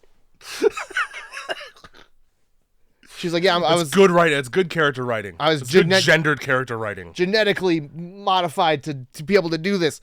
Why not me too? My name is Jill and I get off. I don't know if she does or not, to be honest. Cut writes a fucking LJ smoking a zombie and saying GTA motherfucker. Fucking love that. Best part of the movie for me. Was there? I think Alice also does a backward horse kick in this scene. Just there's like a zombie comes up and she just like Once they go out into the cemetery, yeah. And make sure, again, that we have it in 30%. Right. 30% speed. Yeah. Oh, why?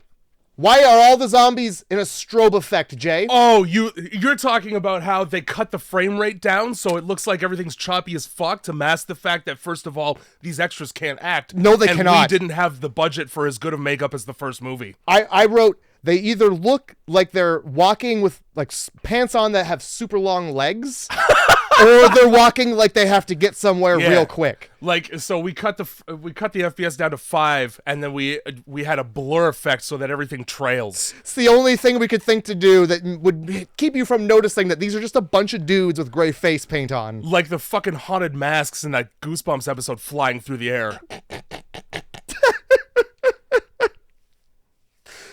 Oh, fuck, that scared the shit out of me as a kid. It's horrible faces coming at you. What do you expect? Much more welcome than having a mutant attack the camera instead of a character in the movie, just so that you can get a shot of that. Yeah. That one guy that they find in the church, that's how he dies. First of all, he can't hear the wettest, longest tongue snaking around his neck.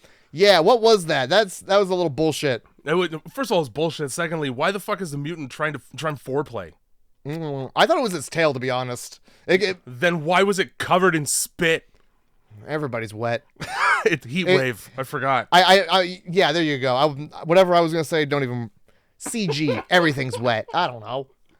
I'm just trying to enjoy the film, and the film is at every turn being like, well, here's something that's confusing. Yeah, enjoy that. Let me hit the microphone again so that you can hear that. Well, it's theater of the mind. Theater of the mind. Yeah, you're creating immersion. Yeah. And now we cut to a scene where suddenly the streets are populated with both zombies and police, and the police don't move with any urgency whatsoever, so much so that it looks like they're just standing around to get bit. Like, they don't move out of the way of a slow zombie.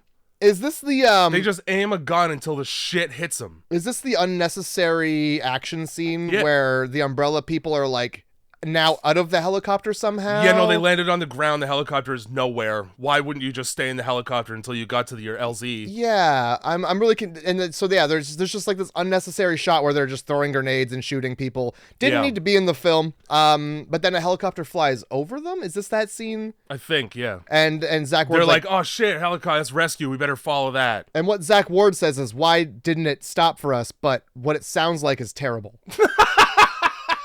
What it sounds like is somebody with a mouthful of potatoes and vodka. Well, what it sounds like is somebody making fun of of literally probably, I think, the biggest country in the world, land-wise. I think it is. Yeah, we probably should. That or, I don't know. I guess Africa's pretty split up. Maybe Australia. Maybe, yeah. Either way. Maybe we don't have accents if we don't have accents. Yeah, we just have him be a white male. Yeah. It's fine. You're alongside a guy whose name is Oded Fair. I don't think you have a problem with diversity.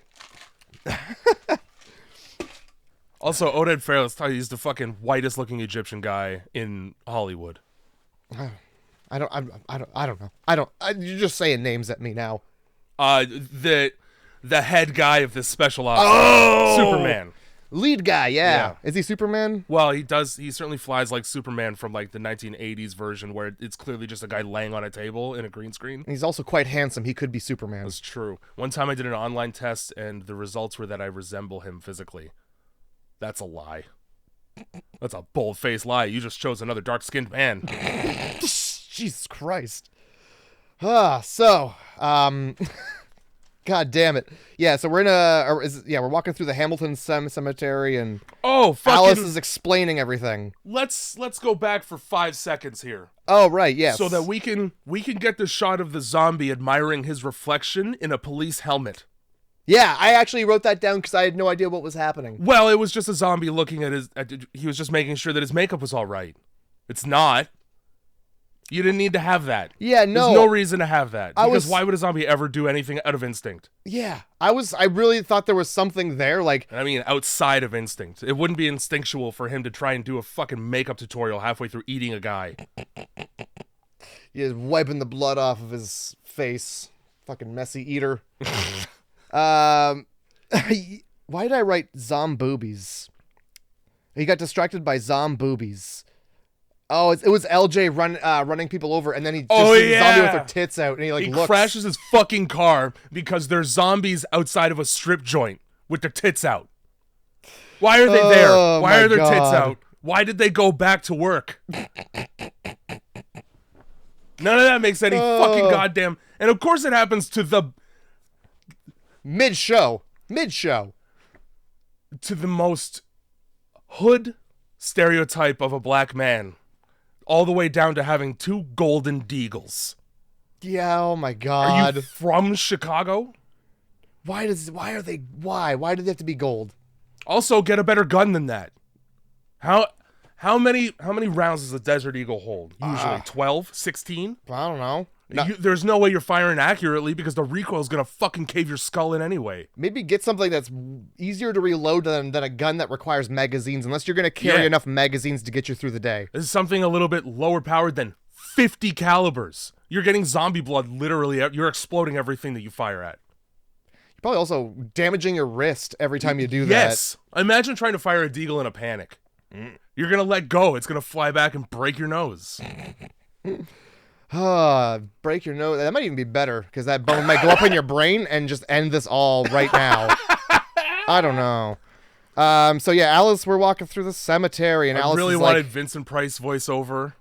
Just he does that poem. Oh yeah, darkness falls across the land. The midnight hour's close at hand, dude.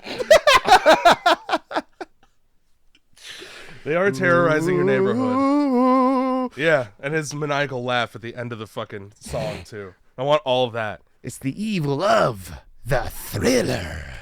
Dude. Yeah. So, in keeping with the conversation about how baffling it is that this T-virus is capable of reanimating people who have been dead for 30 years, not only is that true, but Alice also says that that's what's happening because she knows it was possible. Let's waltz through the cemetery, however. Yeah, you know what? I know where there's a lot of dead people, just a little bit above this virus. Let's go check it out. Let's go breathe. A little bit above the virus and a little bit below us. They probably can't dig. Probably. Heaven forbid they get through their fucking wooden, maybe metal coffins. I don't know what they make coffins out of these days. You would hope this Umbrella Corporation would have them be like titanium alloy or something. Impenetrable and impossible to get out of. Why wouldn't you have thought of that? Like they would bother. At that point, why are we making this? If this is what's going to happen, let's not make it. It sounds like it's going to do more harm than good, guys. I don't know. If we have to vault the dead just to be sure, maybe this isn't worth it. Can we just let's go back to putting AI into Furbies? There we go. That's the fucking business right there. Let's dick sucking Furbies. I got. You talk to it long enough, eventually you're going to get there. I don't want that. It'd be like banging a furry. I'm good. Well, it'd be like banging a furry's head. Just the head, yeah. There's little feet dangling down there. Oh, jeez. So yeah, you know what happens when you walk through a fucking cemetery in a zombie movie. You know what happens. Not only do they come out of the ground, but they come out of the ground as if they were buried shallowly enough that they could have just sat up. Yeah. There's no digging up. Half of them, their first entry back to the surface from being underground is a full arm all the way up to the shoulder. They really didn't give a shit at this church how deep people were buried at all. Let's let the raccoons get to it. Oh, no, who's going to notice? That's why we have the problem here. Oh, my God. That we're named after. So, yeah, there's just fucking arms coming up out of the ground like it's the 70s, and this is the first time anybody's seen a dead body come up out of the ground before. And then fucking suddenly they're just all up. Yep. Somebody set the alarm. And at some point, Payton gets bit. He's infected now. That's just... Here's the thing. No, he doesn't. It's his leg injury from when he got crushed by a pew. Oh, he doesn't get bit ever. Okay. Oh, right, yeah, because he just dies and then is a zombie. Yep. That's right. Sorry, I spoiled that. No, that's what happens to him. Alice goes, yeah, you're infected. You're going to die. Oh, yeah, how'd I get infected? Beats me. Fucking beats the hell out of me, Payton. How did you get infected, you motherfucker? I turned my back for 1 fucking second in this place. So we got a hand-to-hand combat scene with some strobing zombie footage. Yeah, because these two women have to prove to each other which one's better. Yeah. And anytime you get women that are 110 pounds in a room, this is what happens. Either they're doing shot contests or they're having a fist fight for body count. My God. Well, you're not wrong. I do believe you. How like two hot mid-20s chicks to compare body counts? And we're talking dead body counts. This is an adult family film.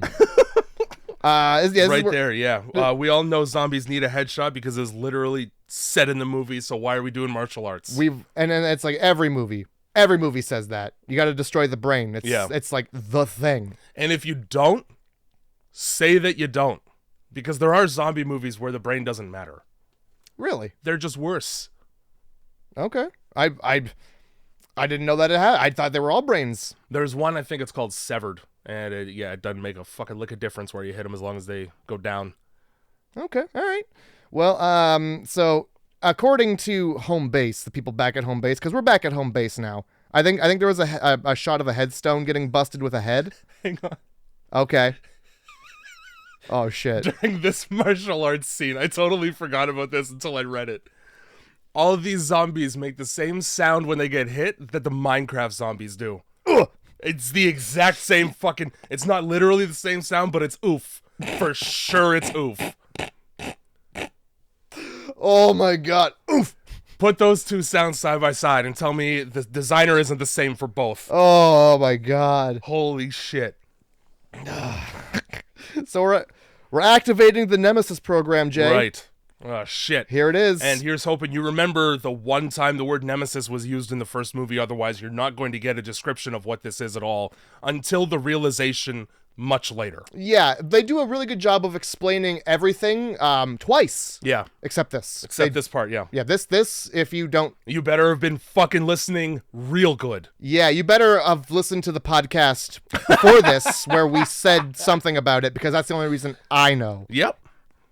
Anyway, so activated. Shit's activated, guy. I'm going to tell you now a lot of things about this Nemesis outfit. Okay, you tell me that, and then I'm going to tell you some things that pissed me off. That's fine. All right. This is just a guy in a giant costume. The costume was, I believe, 80 pounds. Okay. And the minigun that he carries was 60. So they had to shoot in, I think it's something like 1 minute or 2 minute intervals, and then he'd have to take a breather. And that's also why there's literally no interaction verbally from the guy. And that's also why he looks like Lurch from fucking the Addams Family when he walks. Because those are just giant boots on his feet. And he's essentially in 5 ghillie suits. Is that why also when he fires his minigun at the police station, his fucking jaw is just slack hanging down like an idiot? And if you look real close, you can see the rubber interior where there's no throat, like a fucking Halloween mask. And then also during fistfights that they insist on making him have in it with Mila Jovovich, who is spry, it looks like a guy trying to swing a club. It's fucking Power Rangers is all it is. It is. No, this is bad. It's a fucking scaled down or scaled up This is costume. Godzilla versus King Kong. Yeah, it's exactly from that. 1963. It's a Megazord fighting a giant goop monster. And of course the Megazord's it's just boxes, so the Megazord's kicking ass. The goop monster's 80 pounds of rubber. Yup. Oh my God. It's Jason Statham in Crank High Voltage when he has to fight with the Asia guy at the power plant. Jesus. So yeah, meanwhile, Zach and the gang, they're trying to signal a helicopter. Here's right. where we go. Yeah. And they got an injured guy. What happens to the injured guy? He's not in the movie later. No, I think they just dropped that dead weight. So when they get to that one the location where it's like the big dome, fucking the Rogers Center basically. They put him down. Oh. When they go over to the empty gun cases, that was the care package for Nemesis. Yep. And then he immediately is a zombie. Right? The second that they turn their back on him, they walked this guy with much, much needed assistance all the way here, and he is fine. Then he took a beat to catch his breath. Zombie. How's that? So I'm saying it's different for everybody, apparently. Fucking. All you had to do was fucking lower your blood pressure for 5 seconds, and that's all it took. All I needed was just a little nap. I didn't put it together that those gun cases were for Nemesis. Yeah, well, that's why they open them, and then fucking Oded Fair's like, these weren't for us. Yeah, I was just kind of like, oh, they must have been for other members of the team, I guess. Nah, Nemesis. Yeah, I didn't really pay attention to how big. Give the bulkiest thing the bulkiest weapon ever. That'll go great. Yeah, oh yeah. Well, I mean, he's impervious to everything except for being punched onto a spike. That's true. And even that doesn't really do much. Yeah, it literally... It's just ow. It does literally nothing. he steps away from it and goes back to work. It makes him go to sleep for half a second so that we can have more dialogue. This is when we get the special ops group that are now the test subject for Nemesis's ability to kill people specifically. I think they're called STARS. Yeah, which is the name of the group in Resident Evil games. Oh. Like Jill Valentine's a STARS agent as well. Okay, well, these guys are in the movie for all of like 2 seconds here. Yeah, one of them is a fucking idiot because he's wearing a CD Walkman and playing music. It's a zombie apocalypse you can get snuck up on in 5 seconds. Is this really the sniper? Easy. Yeah. Yeah. I believe I just called him Cowboy. Anybody who wears a cowboy hat is one. Cop and cowboy hat. Yep. LJ's looking for a new car, and like the sniper shoots just over his head, and then give him a little wave. And you'd think like he'd probably just shoot him too to be safe. I mean, you're holding up and you're treating it like a fortress that needs defense. But you're not gonna defend it. I don't think. You'd be discriminatory about how alive people are nearby. Yeah. Either way, he gets right into this police station. He does. And they just let him in. And I just don't believe that a group, a tight-knit group would just be like, stranger? Oh, yes, absolutely. Well, technically, they're rescuers. They're really bad at it because they're fucking held up in one spot. That's true. When the city needs rescuing. And they're not doing it. Also, not... For highly trained special operative agents, they chose probably one of the worst defensible positions ever because it's a giant front-facing glass building that's just a big square, and you have one crow's nest. It's not even a crow's nest. He's across the street on top of a building. It doesn't even I think he's on top of that building. Oh, he could. I don't know. He could be. Who knows? Either way, bad because you're at ground level.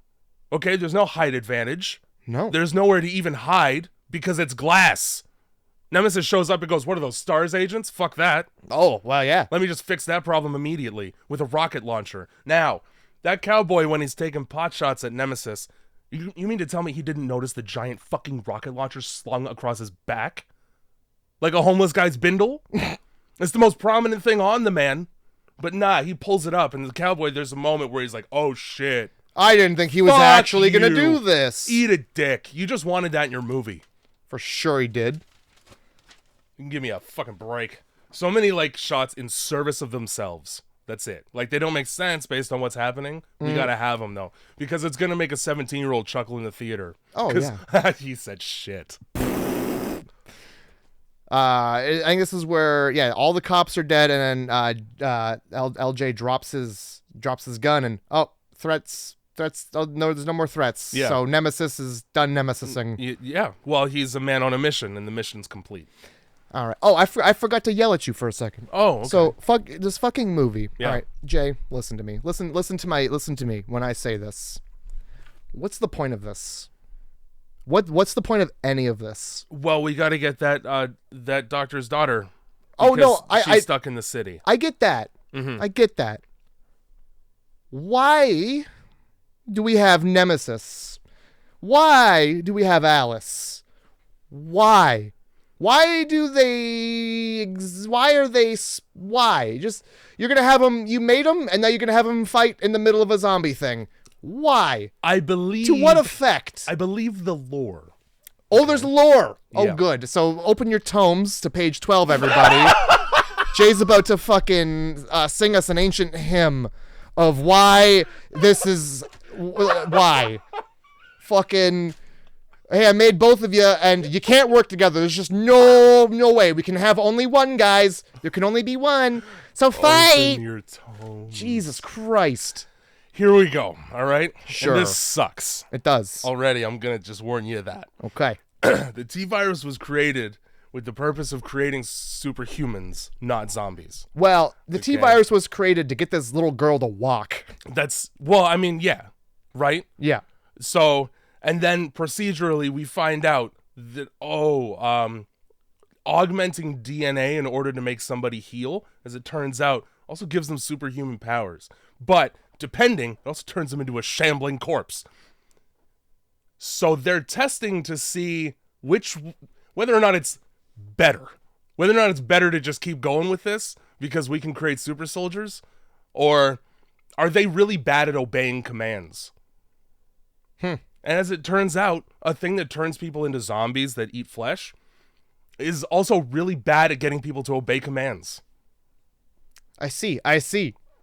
So they both have to fight because we want to see how much control they're under. Huh. And it turns out neither of them are under enough control. No. At all. Because they go, I'm not gonna...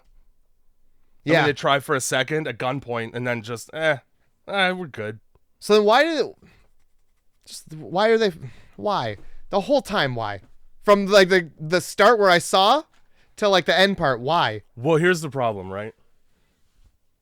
Japan has an illustrious history of tragedies as a result of radiation. That's what we're going to call that. Okay. Mutations. Sure. In DNA. Okay. Yes. Probably pretty traumatic for anybody who was around for it. Yeah, absolutely. Sure. I think video games as an art form are a pretty good outlet for PTSD. Anyway, Resident Evil exists because of fucking Hiroshima. That's just what's up. I can almost guarantee it. I'm not surprised. A lot of things exist because of Hiroshima. A lot of which sadness. Remorse. It just doesn't make any. It just seems like they're like, we made a monster. And you're talking about Nemesis, but like, and here's Alice. She's just a character. So my problem with Nemesis as a monster is, you already created the version that can like do 5 backflips in a row and climb up and down buildings with no problem. Yeah. So why did we have to do Muck from Pokemon also? It seems like a step in the wrong direction. This is what I'm saying. Like, why? Why is there not a third one that's like an in-between? Like, make the monsters fight. I think later on there is. Like, I'm for wondering. Fuck's sakes. Well, I guess my assumption is that somebody in the lab thought that the key to the superpowers is just adding meat, and wanted to see how much meat we could add before the ratio inverts. They found it. Yeah, because he barely sucks at everything. It takes him 8 hours to walk a block, for fuck's sake. How is that useful? Somehow he's got a super jump. Why are you not just jumping around all the time like Spider-Man? Come on now. That would have made it too easy. The movie would have been over quite soon if they're all jumping like spiders. Jesus Christ. Fucking Nemesis. Also, like, 90% of his coverage is in slow motion to offset how clunkily he's walking in a fucking 60-pound suit. Yep. It's like you gotta shoot a Panzer tank in slow motion, otherwise it's just a weird thing on wheels lurching toward you at walking speed. They always do a lot of like from really far away and zoom in, like, oh fuck. Oh shit, he's coming. Yep. We better cover the distance that it's gonna take for him to get us there, otherwise we'll be here for an hour. Here, should we just go to him at this point? Let's just get it over with. Alice, in explaining what happened at the lab that she woke up in, she says, "They did something to me and I don't feel human anymore," which is what a rape victim would say. I guess, yeah, maybe. An example of something that they would say. Jesus Christ. I mean, I'm guessing what happened to her was against her will anyway, but yeah, so this is the part where the fucking doctor calls. Yes. And he's like, hey, my daughter, please. He's like... Please. It's like the Matrix where you got to get to the ringing payphone. Yeah, exactly. There's a TTC streetcar in the shot. Oh, perfect. Yep. Just so you know. It's Raccoon City. Raccoon Titty City. Payton's like, nah, this old man, I'm just gonna barricade myself in and wait.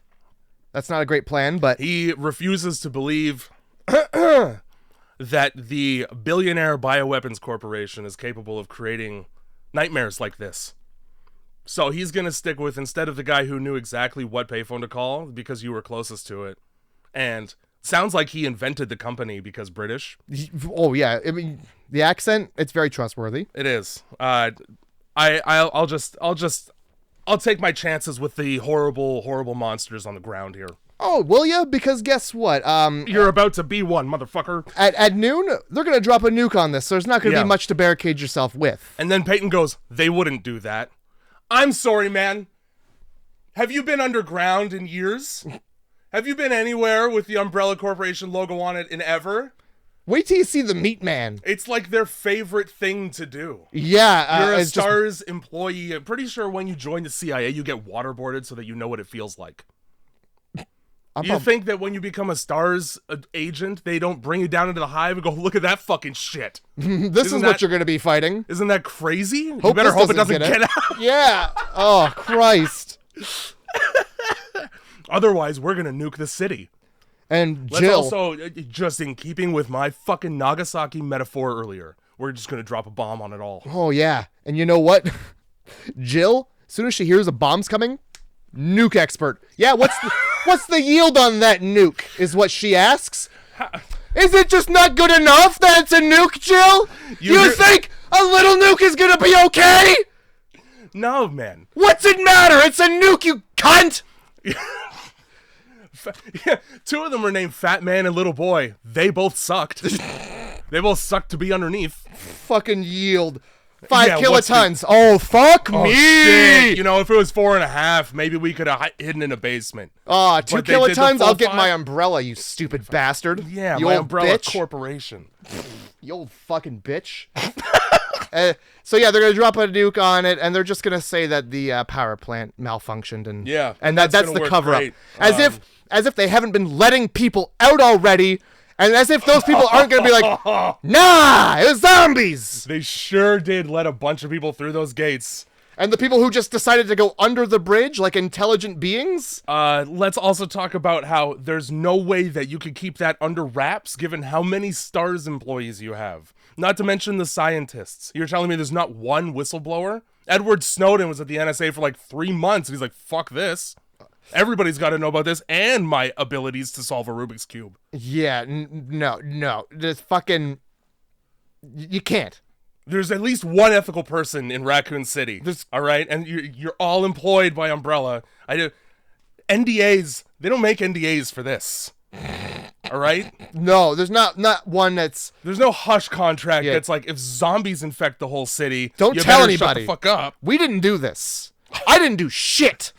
I've never heard of a nuclear explosion causing zombies and mutants. At least not for like 10 years after. That's because this isn't the fucking Toxic Avenger or Chernobyl Diaries. Anyway, all I'm saying is people are gonna say something because people were there. Yeah, that's how that works. Yeah, before the explosion, that might have happened, but whole lot of nonsense was going on right before that too. Like you're going to your parents' place because they moved out of Raccoon City to retire. You're like, you're not gonna fucking believe what's going on back there. Good God. And then that gets to the bridge group, and then that gets to other nieces and nephews and daughters at Thanksgiving. There you go. Suddenly you got a whole fucking... Oh, it's a leak, bro. And I'm not talking about grandma's Depends. Urine. Oh, yeah. Oh, no. Oh, well, I was talking about old people. You don't have to explain it to me.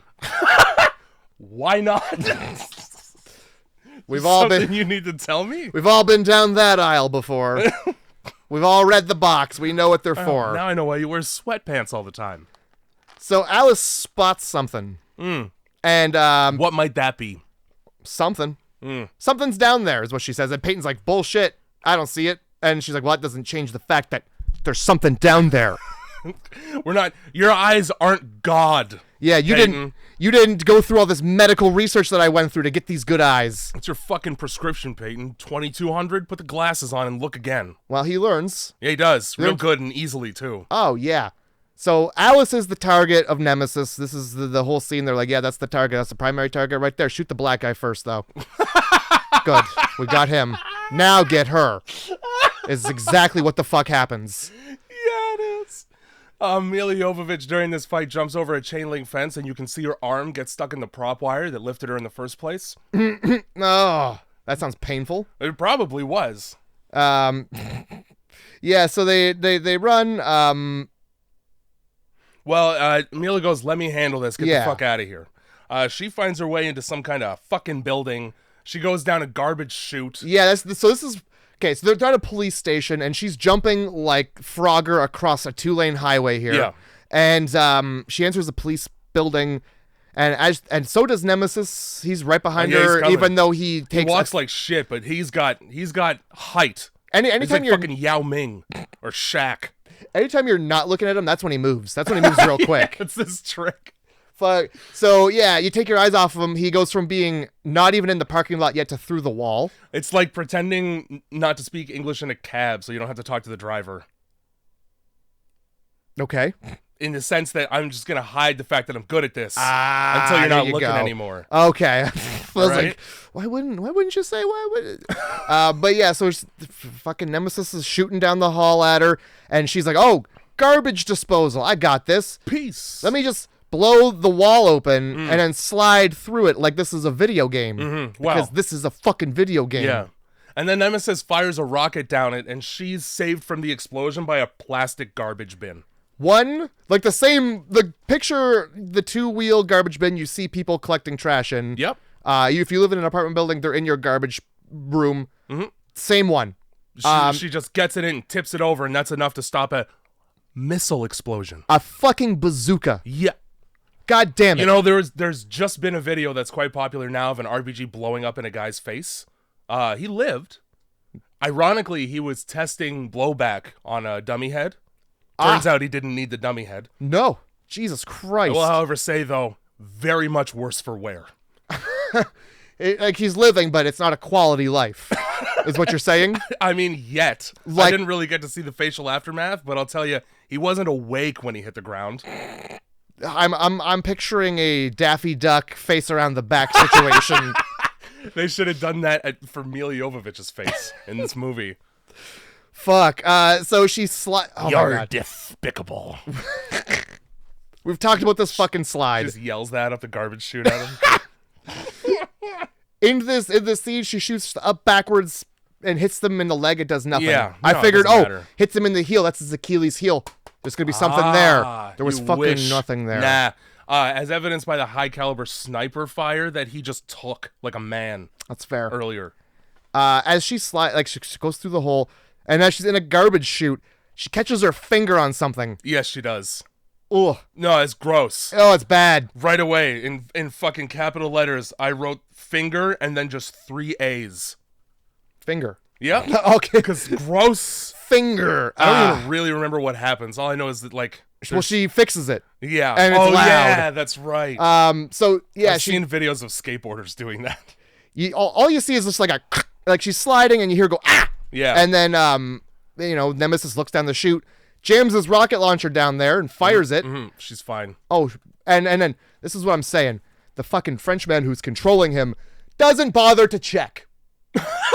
You've got control of him. You can walk down the steps. Hell, take a jump. You'll probably go through the floor. He didn't even check to see whether or not Ashford is hacking into his own system. He doesn't check anything, and you're fucking right. Yeah, like, just all of a sudden, threat's good. We got it. We got him, boys. Fine. I don't see it with my eyes anymore, so it's probably fine. Heading home. And then, yeah, her finger is just jank, and she fixes it. She unkinks it. And then, so this is, Jill's getting into a car. She's hot wiring it and being apologized at because Payton's dead. Yeah. Payton's not dead. No. Payton, reanimated, I would say. So, yeah, hurting his leg on a wooden bench and then being shot to death with bullets. That also makes you a zombie. That also makes you a fucking zombie. And also, it's a zombie who knows exactly where his friend Jill is, even though they left already. He can smell her. She got her period? Is he a bear? She takes a hot beat to shoot him in the head. She's like, I don't want to shoot him in the head. Yeah, but look at his eyes, though. They're zombie eyes. Also, you watched him die once already. How hard is it to watch again? Yeah, and, like, you're going to get bit if you don't, so make a choice. Yeah. And then we just cut to Zach Ward just being disrespectful, being like, why did not the helicopter stop for us, brother? Comrade, we are stuck on the. Yep. Yep. That's right. Yep. That's right there. That's what happened. So good acting, good character choice you did. I bet you it was just him. Can I be Russian? All right, Zach. Only because there's no other Canadian actors, and this is a Canadian film. You can be in this, and you can be Russian. I wrote zombie dogs escaped police wagon. I think there's probably just like a shot of whatever car Jill's trying to hotwire, and you could see in the back that there's cages open. Okay. So I made a note of like, okay, we're gonna see dogs soon. We do, but who knows if they're those dogs? Yeah, there could be any. LJ jumps in front of this car. Right. Oh, hey, the phone does ring, and we don't see the doctor talk to because apparently fucking Jill and everybody else can't get the job done. So he calls in. He's just calling in anybody near a phone. Help my daughter, please. He's got half the town looking for her. Yeah, a few blocks away, I'm going to call somebody else. We just want eyes on the ground. Mm-hmm. So, yeah, LJ jumps in front of Jill's car that they're driving around now, and, oh, I remember you from almost shooting you in the face at the police station. Hop in. We're going to go find some girl. Remember that time that I was handcuffed to a chair because of criminal? Mm-hmm. We're going to hang out now. Yeah, I'm going to keep my eye on you. You're not going to have a problem. Motherfucker. So they get to the school and they split up. Yeah, fuck you. Fuck you. They're like, oh, okay, because time, we're time constricted because of the nuke. How long does it take to sweep 3 floors of a building? Just shout. Matter of fact, yeah, shout. Also, if she's in the basement, fuck her. I don't care. Yep. This 12-year-old girl, at this point, we haven't discovered that she's carrying, first of all, immunity, but also the cure. She's got the T-virus cure in her bloodstream. There's no reason for her to be such a high-level asset that already about a dozen people have died trying to save her. Guess what? Fuck your daughter. Yeah. I'm going to go into this school for about 5 minutes, and if she's not in her classroom, I don't care. I'm going to stop outside the school for 5 minutes at 3:30, and if you're not in the vehicle... Yeah, that's it. Yeah. I don't care if it's raining or not. You're late for soccer practice. You're not getting to go to McDonald's. That's that. So they give the journalist a gun, and she's just like, I've never held a gun before in my life. And worst for a professional, this is like the worst description of how to use a gun ever. It's not hard. Just shoot him in the head. Sick. Mm-hmm. All right. What if the safety was on? Like it fucking mattered. It doesn't. It doesn't for this journalist whose name I didn't even write down. I didn't write it down either. Because it doesn't fucking matter for her to be there or not. She doesn't do anything. I don't think they even gave her a name. She exists until she doesn't need to anymore. And it's because she gets too close to kids. Yeah. For her first day of holding a gun, like she gets put in a tough spot where she either has to shoot a classroom full of children or die. She has to make a choice. Do I shoot all of these children in the face? They give her like the hardest train track analogy ever. My adult life for 12 kids' lives. Damn. And she thinks too hard on it, obviously. Yeah, she sure does. She gets chomped. I think LJ gets spooked by a science skeleton. It's a little bit confused as to why the classroom full of zombie children didn't make itself more abundantly clear before she was so far into it to sneak up on one that's eating something. Yeah. They suddenly are surrounding her. Yeah, it's really weird that she also... Like the children of the fucking corn, they just show up. Look around when you enter a room. Yeah, they're not hiding because they're zombies. Yeah, no, they've, that's clear. There's also something very wrong happening in this room when the wall is covered in bloody handprints that only go up so high. Yep, that's fair. Little tiny bloody handprints just all up the wall. Fair to say. Yeah. This guy's daughter, if she's in here, I don't give a shit. I'm gonna close and lock this door and pretend I saw nothing. Yeah, whatever's in this room can stay in this room. Click. Exactly that.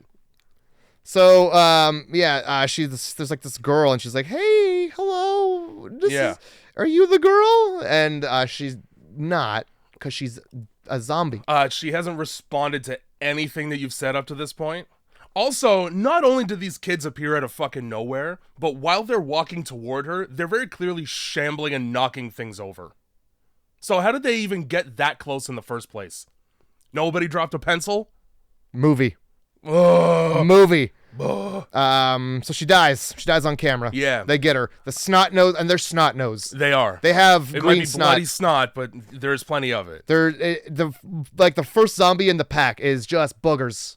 Boogers hanging out of his fucking nose. It's so gross. Yeah, I wasn't paying attention to that grossness. Why wouldn't you wipe his face first? All right, action. The child actor skill's not gonna let him be in this much makeup for more than 20 minutes at a time. So let's go. He's snotting everywhere. I don't care. It'll fit the character. Yeah, you think zombies wipe their nose? Get in there. That's a good point. Zombies definitely don't wipe their nose or control their bowels or urine. Every zombie smells horrible. So, for some reason... The other group is they find Angela and she's just fine despite that accident. And it was in that fucking room. I don't think it was. No? Okay, I thought she was in that room. It's her, and then you see the camera get dropped while all the kids are devouring her, and I don't think they ever actually enter that room.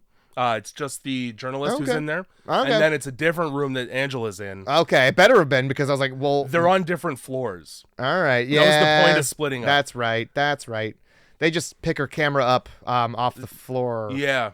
Because it's... No, they found Angela and they're leaving, but they pick up the camera off the floor on a different floor. All right. That's why I was so pissed off about that. I feel like it happens in this... I don't know, man. I feel like she finds her, and then in the same room, she's like, here, also take this. Because I had to stop. I was like, did she just give her a gun? And you know what, dude? All right, fine. Except here's the problem. Why isn't she covered in bites then? Why isn't she? Why wasn't she attacked by... First of all, she's a sick kid in like grade 4. She'd be fucking bullied before they were even zombies. Yeah. She has to get a needle every day at a certain time. Yeah, people are going to be talking about that. Come on. Christ. And I don't know what happens. I don't know. But all I know is that I was like, oh, did she give that kid a gun? She keeps giving everybody who's never handled a gun. Just have a gun. Just have one. Here, you're going to want this. Take this. So... I guess Jill tries to make small talk with this child while they're running. Instead of just running? Yeah, like, hey, how's it going? You like school? You like school? What's your favorite subject? Is it getting bit? Did you see your friend's head explode earlier? That was nice. So, for some reason, instead of just leaving the school, as you should. That's right. Let's take a stroll through the cafeteria, see what's cooking. Well, dogs. Dogs in the school. Dogs that look like they have been cooking for too long. Now, I'll tell you. Yeah. Even during a zombie apocalypse, Jay. You know the sound of a dog in a echoey hallway? Well, no. A dog at a school is a very exciting thing. Oh, yeah. You remember being in public school? Bring your pet to school day or whatever? Well, bring your pet to school. Even just look up the window and there's like a dog. Yeah, there's a fucking dog. Oh, my God. Mm-hmm. That was That's wild. The best day of the month, you know? Stop the presses. Everybody's to the window to see this dog. Just existing. It was just a dog. Mm-hmm. Nobody there, just a stray dog. You know you grew up in a small town when that's exciting. Come on. You and I are in the same boat. Okay, good. All right. As long as I'm like, can't just be me. I spent a decade in small towns. Oh, fuck. A dog's in the school park. Oh, my God. Give me a fucking break. It's the only dog in this town. Probably. You think you're going to get some teaching in while there's a dog out there? The fuck? This is better than math. So... Yeah, I mean, it's an exciting day when there's a dog at the school, and this is no different. It's true. Exciting, exhilarating. The director of Resident Evil fucking hates dogs because not only do these dogs get dispatched, but they get fucked up. Like, there's kicks to the head, face. We're gonna, like, crush one. We're just gonna fucking abuse animals for this movie, basically. Hey, it's not like they don't get to kill people. The dogs get to have a little fun before they're made into that's true rug. Is it it's Nikolai's face that gets chomped? Yeah. Chomped like the fucking security guard from Mimic. Oh my God. In the exact same way. Also, right before that happens, his accent completely disappears when he needs to speak a full sentence. And I think that's why they were all voiced over afterward. You can tell that he's not Russian. He just speaks like a guy. You could tell he wasn't Russian when he was speaking before too. His line might as well have been, "I was just faking that for a joke." I thought it would be funny. Ah! How hard is it to kill a dog? All right, you've been killing zombies all day. God, there's people whose job it is to like put dogs down. Yeah, it can't be that hard. No, it can't. So, dogs, blah, blah, blah. Nikolai gets chomped. He's like, hey, one dog, I can handle that. Run, guys. And then another dog comes in. Well, this is bad news. Oh, shit. I only said one. I only said one! They get boxed in because they can't move one pastry shelf in order to open the push door exit. How about just climb over the shelf? How about? Now we can't get past that. It's just it's impossible. Yeah. No, you stay right here. Hurts. I'm gonna reach really awkwardly to grab that meat cleaver, because a dog has poked its head through the door and dropped a chunk of meat on the floor. I thought that was kind of fun. But there's like a school lunch lady zombie that comes out of the woodwork. I think I was writing angrily because I can tell that the letters get a lot larger around this point, so I may have missed lunch lady Doris. This is Jill snaps her neck silently so the dog doesn't get alerted. Okay. And then she just snaps her neck and looks at the girl like, sometimes you got to do that. Yeah. Lots of traumatizing a young girl. Yeah. With her behavior. Welcome to the real world. Over and over again. Yeah. I also do this to dogs. Don't think it stops at people. Fucking. This is where the dogs still are, despite them being quiet, the dogs still come. I know, I didn't want to say it, but I did. I hope not. And so they're like, oh, well, we'll take easy care of this by turning on a gas stove. Yeah. Bet. Oh, I mean, I guess if you push it might be the ones where you push the button to spark it. Mm-hmm. Maybe. And, I guess. no pilot light? Yeah, I guess. Yeah, and sure. that fills the room with gas, which means that when it explodes, well, everybody would die. Yeah. However, thank God Alice showed up just in the nick of time, because I picked up a Zippo lighter earlier, and I lit that and threw it. The spark alone would have caused an explosion immediately, regardless of whether or not there was a flame in the Zippo lighter. However... Oh my God! Yep, here it comes. Then Alice shows up. But wait, before this happens, yeah, in the middle of all this, okay, Jill does have time to pick up a frying pan for once in her life and strike a dog with it. She pans that dog so hard in the face that it makes a bong noise, and the dog hits the ground. Now continue. That is true. However, a dog does get abused. I wanted to. Don't gloss over the fact that the dog gets fucking pan smashed. Oh, dude. Like, The Grudge. Yeah. You remember the fucking intro to The Grudge where the same thing happens to the guy. He deserves it, though, because he's a domestic violence advocate. We'll call it that.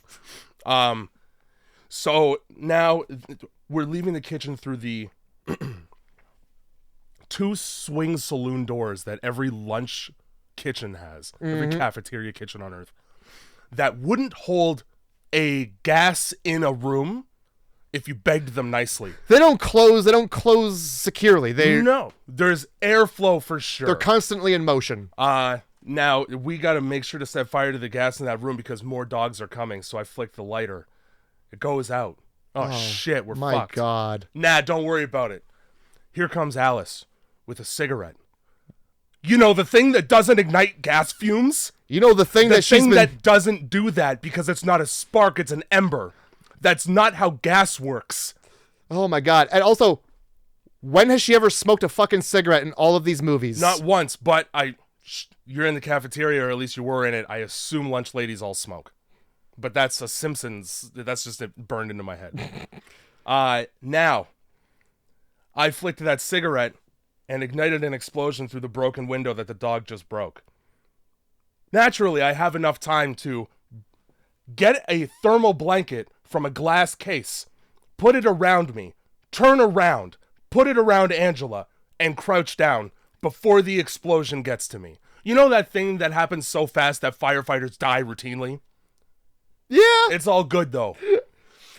What I really like is that Jill had enough time to get the fuck out of there. Also, yeah, why didn't you just dive to wherever the fuck Jill went? What are you doing? Why did the girl stop running? No, I'm going to make it more dangerous. I don't know if this is going to work at all, but we're going to try. Oh, come on, Angela. Are you just going to stand there with the explosion? Oh, well, let me get a blanket, honey. Let me get a blanket. I guess the blankets are fire retardant. That's the word. I don't know that to be common, but sure. That's the word, fire retardant. You're allowed to say it, Jay. And now, like, honestly, I'm just gonna fucking gloss over it because, to be quite honest, I don't give a shit about Angela's backstory at all. We've already farted it out anyway. It doesn't matter. Yeah, she was bad at moving her body, So we tried to fix that. With with the virus. And now, like a diabetic, she needs shots twice a day. You're welcome. You're welcome, daughter. Yeah. Enjoy what I could never. Yeah, right? Fuck. Enjoy what I could never. Walking and being tethered to needles for your entire life. Ah, yes. The life of a heroin addict. Right here, I just wrote child actors with about 28 S's. So she was probably saying something really badly. Okay. In this time, the umbrella guys show up. I think we glossed over that. Well, we talked about how Nikolai got his face bitten. Yeah, so they had to be there. The other guy shows up and kills all the zombies at the last minute. That's what pissed me off. If you were wondering why and how they showed up, cut from the movie. Don't worry. Oded Fair goes, yeah, we also got a phone call. Anyway. Oh, okay, good. At least that made it into the film. Because thank God you just threw that sentence in, just like the heat wave at the very beginning, to explain a plot hole. Yeah. Oh, and you mean also when Alice is like, don't worry, I'm not contagious. That's weird. Yeah, we both have the virus, but we're not contagious. Are you sure? How would you know that? Yeah, it seems like everybody's biting everybody and they're contagious. So what? Anyway. Also, people don't even need to have the virus spread to them to become a zombie. I feel like this movie's made it really clear.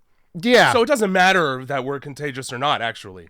Yeah. I could have just kept that information to myself. Really, for sure. There didn't need to be that. Well, I mean, I guess, I don't know. There didn't need to be any of this movie. There's a fucking scene where Alice is trying to get Angela to show her her fucking injection sites, like a goddamn teen cutter with scars. Like, let me see them. Yeah, where are you infected? You're grounded. What are you, bit? Let me see your bite mark. Mm-hmm. And then, yeah, it's much worse.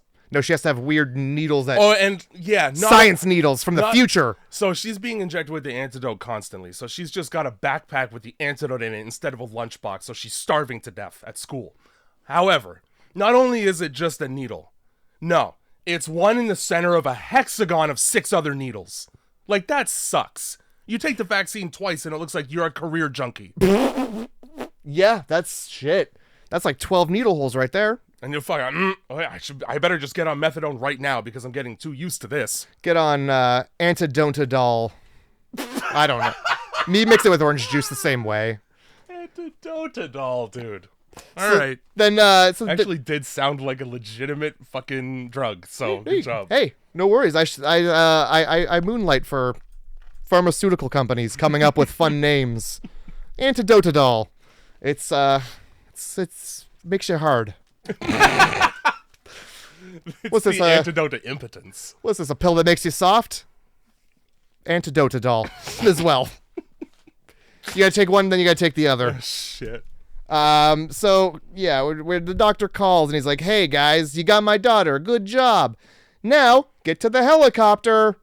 Just like in any fucking video game. That's right. What is this, Left 4 Dead? No, we gotta reach the LZ, man. That's important. All right. We'll do it. It's only heavily guarded. Are you sure? Okay. We have a child and like half incapacitated human beings. This will be fine. Yeah, don't worry. We've got Alice. She's gonna get up on the roof of City Hall somehow and break some necks. Completely silently. Yeah. Also, she had to go all the way up to the roof so that she could rappel down while running vertically. Yeah, oh, of course. So that she could fight 3 soldiers on the ground. And by fight, you mean kick them in the chest. So that they fall down and die. What I actually mean is Alice goes all the way up to the roof of a building so that she can run down the side of it and then in the air completely change her orientation weightlessly to deliver a flying kick to the chest of somebody. Mm-hmm. Mm-hmm. Why did she even climb the building? Could have just done that from 10 feet away. Coulda. But then there would be a sniper on the top of the building who wouldn't have had his neck snapped. Fucking solitary sniper. Serpentine, guys. Yeah, I really like how well this guarded. One guy, one sniper on the roof. It doesn't matter because the soldiers changed number like 5 times. Oh, you know what? It also doesn't matter because they're all wearing motorcycle helmets with heavily tinted visors. That's true. Why? I think when you are either aggressively protecting something or your job is to kill people or prevent them from being killed, the best thing to do is wear a helmet. like a fucking black knight with no peripheral vision whatsoever. So anybody can just sneak up on you and kill you. That's why they're in groups of 3 to 4, so that everybody has an angle. Oh, right. They're just looking at each other. You good? Yeah, I'm good, man. You good? What's the mission? I don't know. I'm worried about you. Nobody's sneaking up on you, but how about me? Am I good? Is anybody sneaking up on me? No? Make sure I'm good, because I can't see anything. Please let me know if somebody is sneaking up on me. Come on, you had one thing to do. On the topic of the don't worry, I'm not contagious, I wrote, Alice Greenlight's Oded fair to raw dog her later. Oh, my. Duh, I'm clean. Don't worry. You can't get it. I don't like what else that green lights him for. So yeah, they just fucking, this is from here on out. This is an action movie that takes place. By the way, this helicopter is at City Hall. Yeah. City Hall is Toronto City Hall. Yeah. That's just what it is. I think they even built a building. They did on purpose to make it look like Toronto City Hall as well. I mean, I don't know. I think there's a building in the middle between these two buildings that they built. Because they just smash it up. Yeah. I've never really looked. They deliberately made it resemble some fucking important thing in Toronto. I'm not sure what. No, it's literally the Toronto City Hall. It was on the trivia page about that to some degree. Anyway, so that's where they are. Picture that if you really need the visual. Mm-hmm. You don't. It's a big building. But yeah, I don't know why anybody did anything, because Alice could just kill everybody and should have. With no problem whatsoever. Matter of fact, I can't get infected by zombies. Just send me in to get his daughter. Yeah. You guys can just chill. People susceptible to a zombie virus. There could be zombies in here. That's why we're all trying to be safe. Yeah, why don't you work on leaving the city that's about to be flattened? And I'll go. I'll go and then I'll fly out. Because, Jill, you're useless. Yeah, so during this fight, it's like there's the movie creates this moment where it's like, oh fuck yeah, we're gonna get to the helicopter, sick. Nope, French is just here with about a dozen other soldiers. They just showed up. Oh, for sure. Yeah, this helicopter is like on the roof of a parking garage of this building, something like that. In the sense that you have to walk up a ramp. Yeah, that's the only way to get there. Nobody's watching the ramp? No. Nobody's watching the ramp, and a small army gets up there. We're all looking out the front window of this helicopter. Perfectly silently also. And one person is busy with fighting, and nobody else gives a shit. Suit just walks right in and grabs the girl, puts a gun to her head. Yep. What's the whole point then if she dies? I think as Jill sits in the passenger seat of the helicopter and tells the pilot to take off, and he just kind of sits there. He sits there long enough for everybody to realize that now there's a hostage.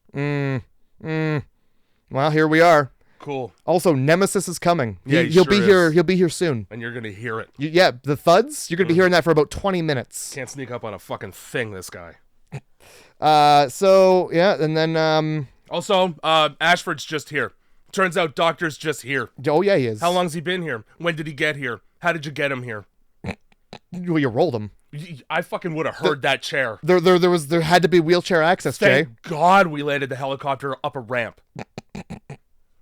If it was a stairwell, we would have been fucked. Yeah, you would have been carrying the doctor. Like a fucking ventriloquist dummy. Fuck. You know how their feet always dangle off the fucking stool? Oh, I can picture it. It happens to me on a lot of things I sit on, Jay. I could picture it. It's your own fault for having like the highest chairs in your house. They came with the place. So the suit guy, he puts it all on the table here. Alice, you're an experiment. Meat Man, you're also an experiment. Meat Man, like it's Carl talking to him. And then fucking, and it's just like, you guys are like brother and sister. I want you guys to punch. Fight to the death. I want you guys to kiss a little bit, but then also fight. Mm-hmm. And this entire... Yeah, no, fuck it. I was going to say not the entire fight, but you know what? The entire fight sucks. The entire fight sucks. All of it is quick shot, extreme close-ups, so that you don't get to really see how fucking bulky this costume is for this guy. There's no way that you can swing a fast right hook when you're also wearing a 20-pound weight on it. No. You No, ever not at all. jog with one of those fucking weight vests that just has like the plates in it? I mean, I've never, but I can imagine how hard it would be. It probably feels like you're trying to jog in a dream. Well, it's probably like wearing a weighted blanket. Yeah, sure. Just like doing anything with a weighted blanket. Pick up a book with a weighted blanket, let alone have a very fast fist fight. Oh my god, the whole fight looks like the Hulk fighting Mila Jovovich or whatever her name is. Just looks like the Hulk fighting. Just if the Hulk was a little more pale, that's all it is. You've put everybody in zip tie handcuffs, which is always the best choice. You know, the material that could be broken and cut through very easily, way more easily than just handcuffs. Yeah, oh, for sure, because it's plastic, and That's right. And you can probably just yank your arms apart at this point. There's a way to actually, do that where you put your hands together like you're praying, right? So then you tighten the zip tie as tight as you can go with your arms together, like your elbows touching, and then you just open them up real fast. A lot of the time, that'll just snap it. Okay. So if you're ever being kidnapped by, a French man, now you know how to stop that from happening to you. Well, don't worry, because the French man doesn't bother to check anybody's pockets. Don't worry. Also, none of these soldiers bothered to look at their captives at any point. Why would you? Enough for 2 people to be able to cut through zip ties. Oh, yeah. That works for me. You ever try to cut through something with your hands tied also, and it's the thing tying your hands? Like, I would have dropped that knife 18 times. Ah, fuck! I probably would end up cutting into myself. Also that. You might as well just saw one of your hands off. Oh, yeah. You might as well. So during this fight, Nemesis decides to deface City Hall by breaking off a chunk. And it leaves this perfect spike just right at the right height. Behind him. And they make sure they zoom right in on that shit. Make so sure you see it. Yeah, it's going to be super important that it's there later. And I knew that. The second I saw it, I was like, I get it. You could have not done that. I still would have been okay with a spike. You know? I saw him break it. You just had the shot of him breaking it off. And there's probably a spike left over. Like, I'm not stupid. I'm not a stupid person. I would have been just fine with it. Unfortunately, the creators of this film made some assumptions about the intellect of those watching it. Oh, yeah. When I'm very certain, they digitally zoomed in on the fucking... it wouldn't be the first or last time in this movie. My God. So they fight. They make them fight. They fight. There's a fist fight. Nemesis, she sees the spike. Okay, I get it. Let's go. I think somebody throws her a weapon so she can fight with the piece of metal, and then she kicks him. She kicks him like 7 times, and he does nothing about it until he's on the spike. Keeps backing up until he's on the spike. And also, it's not small. No. Okay? It goes through. It goes through. So my point is, it's like 2.5 feet. Yeah. Every single one of her kicks, none of them send him back that far. And then suddenly the final one, that's the one that did it. I feel like he's like, all right, I'm done. Just like, I get it. You want me on the spike? I'll go on the fucking spike then. Now we'll have an undeserved emotional moment between the two of them. Where she realizes who she's been punch kicking. Which is weird because earlier when he showed up, she goes, that's Nemesis. So she knew. Well, I mean, she probably didn't. If she had used her fucking memory and brain. Yeah, maybe she didn't remember that they dragged Matt off after he started growing things out of some scratches on his arm. How else would she know what the Nemesis program was, though? I don't know, man. Whenever do they ever mention it elsewhere in any movie? I don't know. Oh, it's spooky. It's spooky that she knows that. Okay. Yeah, she knows too much. She's, That's fine. She's I got nothing for you, Jay.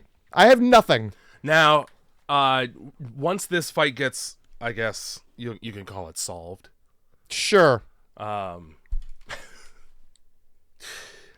some point, LJ says a funny ass line because he's now the helicopter pilot. Oh, I don't know I don't remember what he said. The suit guy's like, "Why aren't we taking off yet?" And he's like, Right. "Because I usually drive a Cadillac."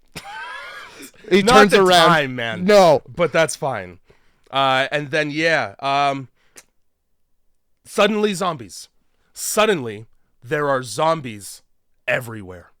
They're coming through the fucking broken glass in the building that got minigunned open earlier. They're just showing up nearby the helicopter. They're fucking coming up the ramp. They're everywhere inexplicably on the roof of this building. They sure are. And I think with this is just like Nemesis, killer. I'm out. Or that's when he goes on the helicopter and LJ's there. But yeah. So now it's just chaos. Ashford gets bit because nobody's been paying attention to the one immobile guy. That's not what happens. Group. That's not what happens. What happens is So to make her fight, she's like, I'll shoot all these people. Right. And he shoots the doctor. He's like, see, that's right. He was so important. I don't care about any of these people. That's right. That happened. And because he got shot, he then becomes a fucking zombie who... Jay... He didn't even get bit. Jay. This virus was designed to help this girl walk. Mm-hmm. When the doctor becomes a zombie, you know he's crawling on the ground. Why? Why didn't it do the thing it's supposed to do? Why didn't it do the thing it's supposed to do to the guy who made it? Right? You would think his whole job was to be able to walk again. Or at least for his daughter to be able to walk again. As a guinea pig. Yeah.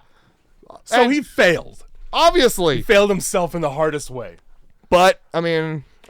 we don't kill Frenchman. We just kick him out of the helicopter and leave him to be zombied. So he pulls out a gun. I think it's empty. Yeah, sure is. And then he gets Ashforded. Yeah. Which, how fucking humiliating must it be to be killed by a cripple zombie? Like, they're already slow. Yeah. And then that one's just fucking... I'm surprised another one didn't get to him first. For real. He must have really... This forearm strength of just, like, rolling himself. Just... Turns out he's not even a zombie. He's just that pissed. I can't believe... The gunshot completely missed him. He's just so mad that he's like, I'm out of the chair and I'm coming. Bite you to death, cuz. Fuck. Oh, yeah. He tries to kill himself, but he's out of bullets. And then, you know. At this point, I wrote down helicopter rocket launch. I think... Nemesis blows up one of the... Because at this point, Nemesis is like, I'm good now. It's fine. We're actually just gonna fight everybody. Turns out wearing almost no clothes was really in Alice's favor because Nemesis, he's got a one-track mind. He does. You know? And usually it's like a golem where somebody just writes it on his forehead. But nah, titties take precedence. They sure do. So all of a sudden, Nemesis is on their side, whether they want it or not. Yeah. I wouldn't. Yeah. It's probably smelly. He's like stepping in, shooting rocket launchers. And I think somehow... So he shoots a helicopter with the rocket launcher. Yeah, he sure does. Not paying attention to that helicopter's trajectory beforehand, because then he just gets trucked by it. Yeah, I think Alice also gets a shrapnel to the face. Yeah, she does. And at some point during this, you get a shot. There's like a rocket launching overhead. Yeah, you see that this is the slowest nuke in all history because it's a good 5 minutes before we see it blow up after that. That's right. Yeah, they managed to fly a helicopter out of the city before it blows up. Mm-hmm. You'd think, given that it was right over top of the city, it probably would have done that when you looked at it with your eyes. Yeah, but no, it's good. We made time to take off and fly a fucking helicopter. And they like made it to like Hamilton. Because the helicopter... Because there's an escarpment. Yeah, the helicopter crashes on a waterfall. And it's like, well, this fucking Hamilton. Probably the fucking bridge down to the bottom, right out of shot. And that's kind of like they blamed the nuke on they cover it up the way they wanted to. I gotta talk about. Let's talk about it. Go for it. So because it's a nuke, right? We have to have this big, monumental. CGI explosion for it. We got to make sure that the devastation is clear. Oh, you want to see the glass ripple and explode, Of course. Where'd that glass come from? Because it was all shattered by zombies in the previous scene. A lot of it's on the upper floors of the building, I think, maybe? There's a whole shot of that middle building getting the glass shattered out of it. You know the glass that got smashed by the guns on the helicopter and by zombies coming through it? Oh, Jay, of that glass. I'm quite aware of that glass. It's apparently really good window pane maintenance in Toronto. Well, that's why they call him Mr. Glass. It must be. Speedy, as a matter of fact. And of course, I'm referring to, God, what's his name? Oh, Sam Jackson? Yeah, Sam Jackson. Yeah, he's not in this movie. No, he should be, though. Mr. You get Mike Epps instead. He would not have survived the blast, obviously, with his glass bones. Oh, let's also talk about this one that I loved a lot, so much that I watched it more than once. For sure. Throughout this entire scene with the Nemesis fight, with trying to commandeer the helicopter, getting into the helicopter and taking off, the shockwave from the fucking explosion, the emotional moment where all is gained and you feel as though freedom is attainable for the characters in the movie that you're supposed to give a shit about, but it's impossible because they're not really characters.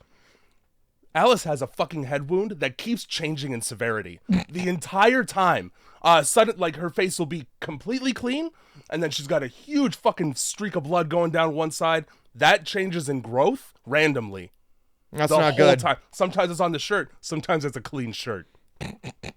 That's not good, Jay. Holy shit! It happened so many times I couldn't not notice. I was not paying attention. I guess I was just kind of waiting for it to end. Holy fuck! Because I was like, well, 10-minute montage of every time Alice's head wound changes in size and intensity. Oh Christ! So helicopter fucking crashes. Everybody survives fatal crashes in this movie, so don't even worry about it. Alice even does too. And in this crash, like a chunk of metal flies off and is about to hit the girl, and she's like, "Well, this can't be." She takes one for the team, and then the helicopter crashes, and her friends go, "Well, leave her, peace, fucking dunzo. Thanks for taking the pipe. I'm out." So how's that? They must have assumed she was dead. I probably would have checked. Yeah. You know what? Here's what I think, but also, how could it be? They're like, okay, she's not dead. Umbrella's gonna want her back, and they're gonna fix her up real good. So let's just leave her here until they find her. Yeah, that's great. Yeah, really hope it's soon. It's out of my fucking hands. That pipe's all the way through. That's not gonna be an easy fix. They're not gonna be able to buff that one out. We just watched the fucking Nemesis program pull himself off of the spike, no problem. Like it was just an itchy spot on his chest. Yeah. Yeah, Alice is probably fucking dead. Fuck, yeah, he just walks right off that. Like, he didn't even care that he was on the spike to begin with. The spike was just there. It slowed him down for a brief moment. He like looks down and goes, and they're silly. All right, Nemesis, stop playing around. All right, get off the spike. Fuck. So Umbrella gets her. They fix her up, put her in another fish tank that's, like we said, ice cold. Ice cold. It's ice cold. Ice cold, and you can tell. Not only is it ice cold, apparently some of the drugs they're giving her to sedate her also give her narcolepsy, because the doctor goes over to the pod, right, goes, wake her the fuck up, and she wakes up, and then he turns around, and there's a shot where she's clearly still asleep. Yeah. Yeah, you mean when she put her hands up on the window and then he turns around and then she's back to and the fetal frame position? Is, like her position in the frame is the exact same, so you have no choice but to have your eyes drawn there already. Yeah. And see the fact that she is now asleep again. Yeah. Yeah, her arms are no longer flailing. She's back to... Yeah, I did actually notice that with my fucking eyes. I didn't write it down because I was like, this is not worth it. Well, I did.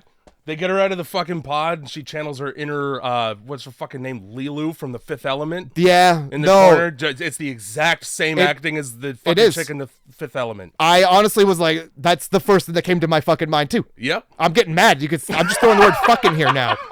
I'm saying fuck too much. Yeah, no. And then they're like, here's a pen, you idiot. Why don't you use that shit, you fucking stupid piece of shit. Leonardo DiCaprio and Gilbert grapes her name out. Oh, my God. This whole time, right, she's having mild epileptic seizures while all of the memories are coming back. There's like 6 doctors in this room. Nobody's paying attention to the fact that she's suddenly gaining motor function. Oh, yeah, no, like they're just... in 10 fucking seconds. Hey, yeah, we gotta run some tests. Let's all look at the wall, though. I don't want anybody to look see at the her. test subject. Yeah.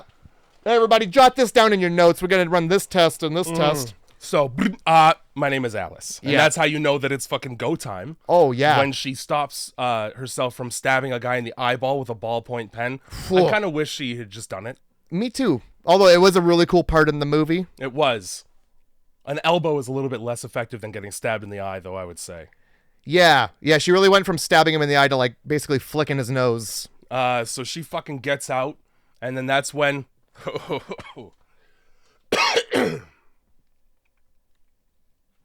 If you're psychic enough to kill somebody remotely via a CCTV camera, why haven't you been doing it the whole time? I really want it to be a new power that they gave her with this, like you saw how big her nipples were. They weren't that big before, Jay. That's where her power is stored. They've changed her. Yeah, they're like bags of holding. But yeah, so by the way, she's beating the shit of all these people the whole time, just holding a towel over her tits. Yeah. Over her naked body. Guess just what? Holding a towel and punching. We already saw it.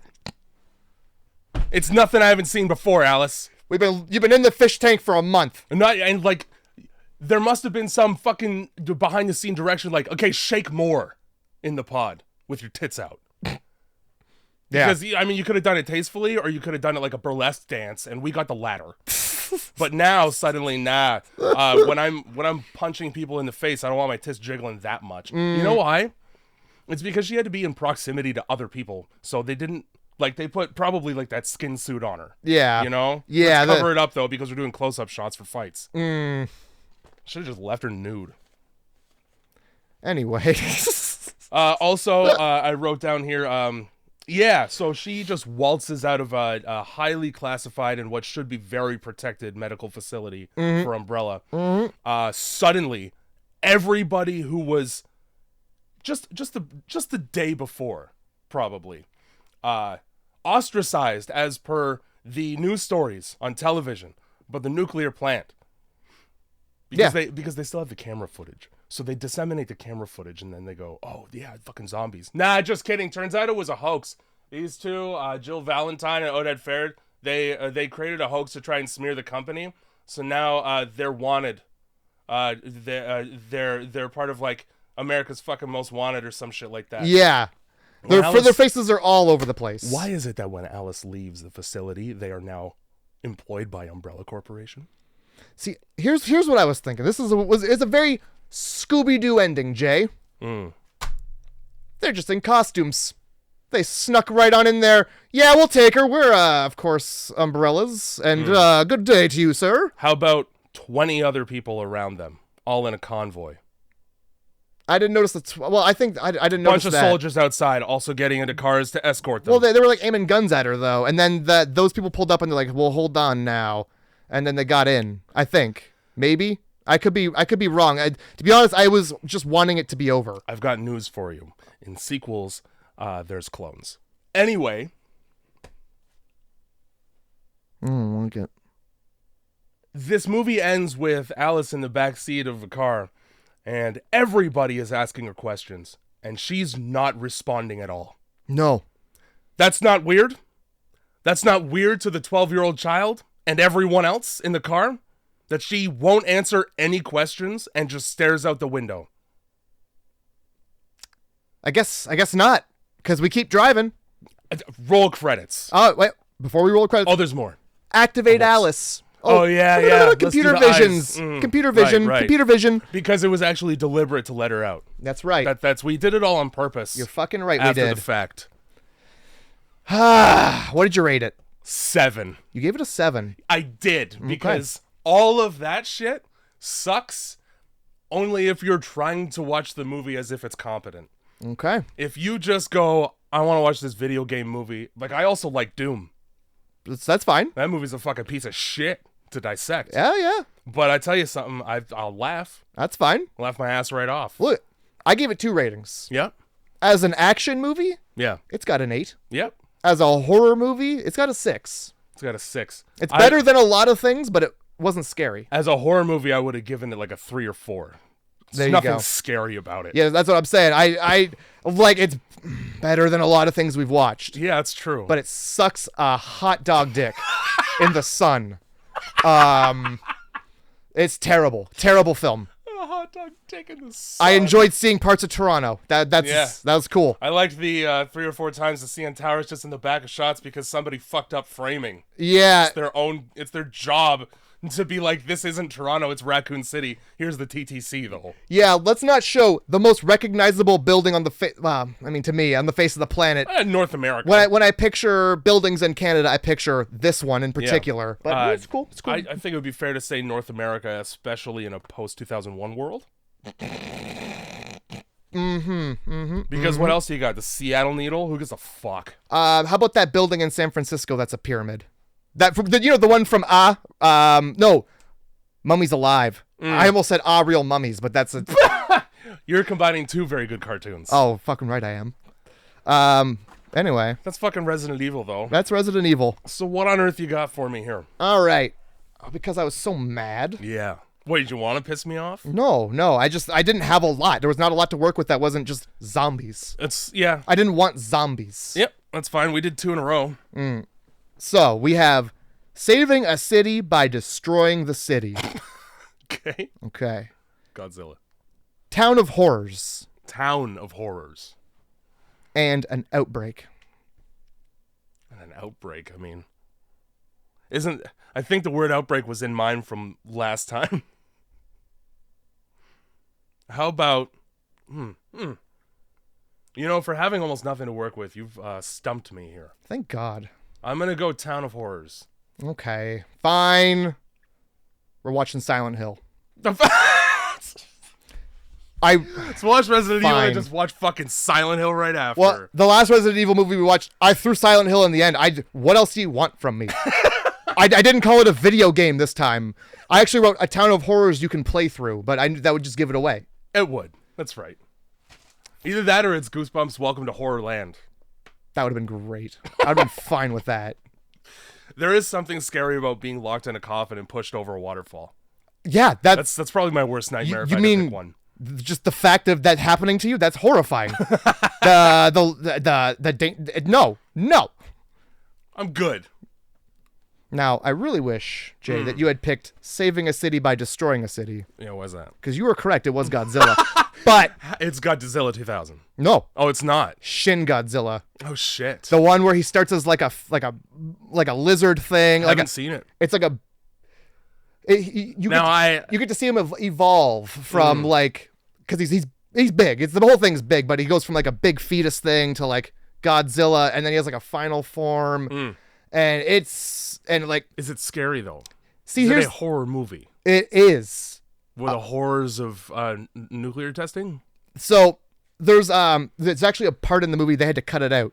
I've been watching this all week, and I was like, this is a fucking great excuse. I've been watching the trailer for it all week.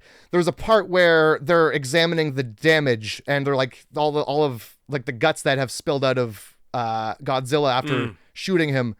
Those guts start to become, they like grow teeth and eyes and become sentient. All right, it's cut out of the movie, but it's there. Why would they do that to me? Exactly. Right. That's what I want to see the most, probably. Right. That's like. Anyway, I've been wanting to watch that. I'm just going to watch it on my own fucking time then, Jay. Yeah. I mean, I own it, but I haven't seen it. The other one was Contracted, if I can read that from upside down and across the room. Barely a horror movie. Well, Jay. That is a slow burn drama thriller. Hey. You want one of those? All I saw was the trailer. You want possum? The trailer, Jay. The trailer made it look good. It's about STDs. The trailer made it look good. I don't know what to tell you. God damn it. All right, well. I mean, if you like Japanese adaptations, here comes another one. Oh yeah, I keep forgetting Silent Hill, I guess is. I mean, is it? Yeah. Are you sure? Capcom. All right. Yep. Well, hey. I'm doing hand motions. I'm shrugging. Like if you chose Godzilla, it just would have been the same thing. It's also Japanese. It's just local. I'm just trying to bring culture to our goddamn podcast. I don't see you coming up with any films from another country except this one. If you count this one, there's no culture, Jay. Except for Resident Evil 2, the one that was shot in our country. I guess you could call that culture. I don't know. It's probably fun for people who don't see that all the time, but. I was trying to think of, because I definitely have done foreign films for sure. I just can't remember which. Oh man. Oh, well, none of them was more foreign than the fucking Iron Man. So yeah, I was literally gonna say that. All right. Well, that's the podcast. Jesus Christ. What are we? We're good. We're good. Grindhouse Movie Club. Grindhouse Movie Club. Silent Hill next week. Just get all the video games out of the way. Yeah.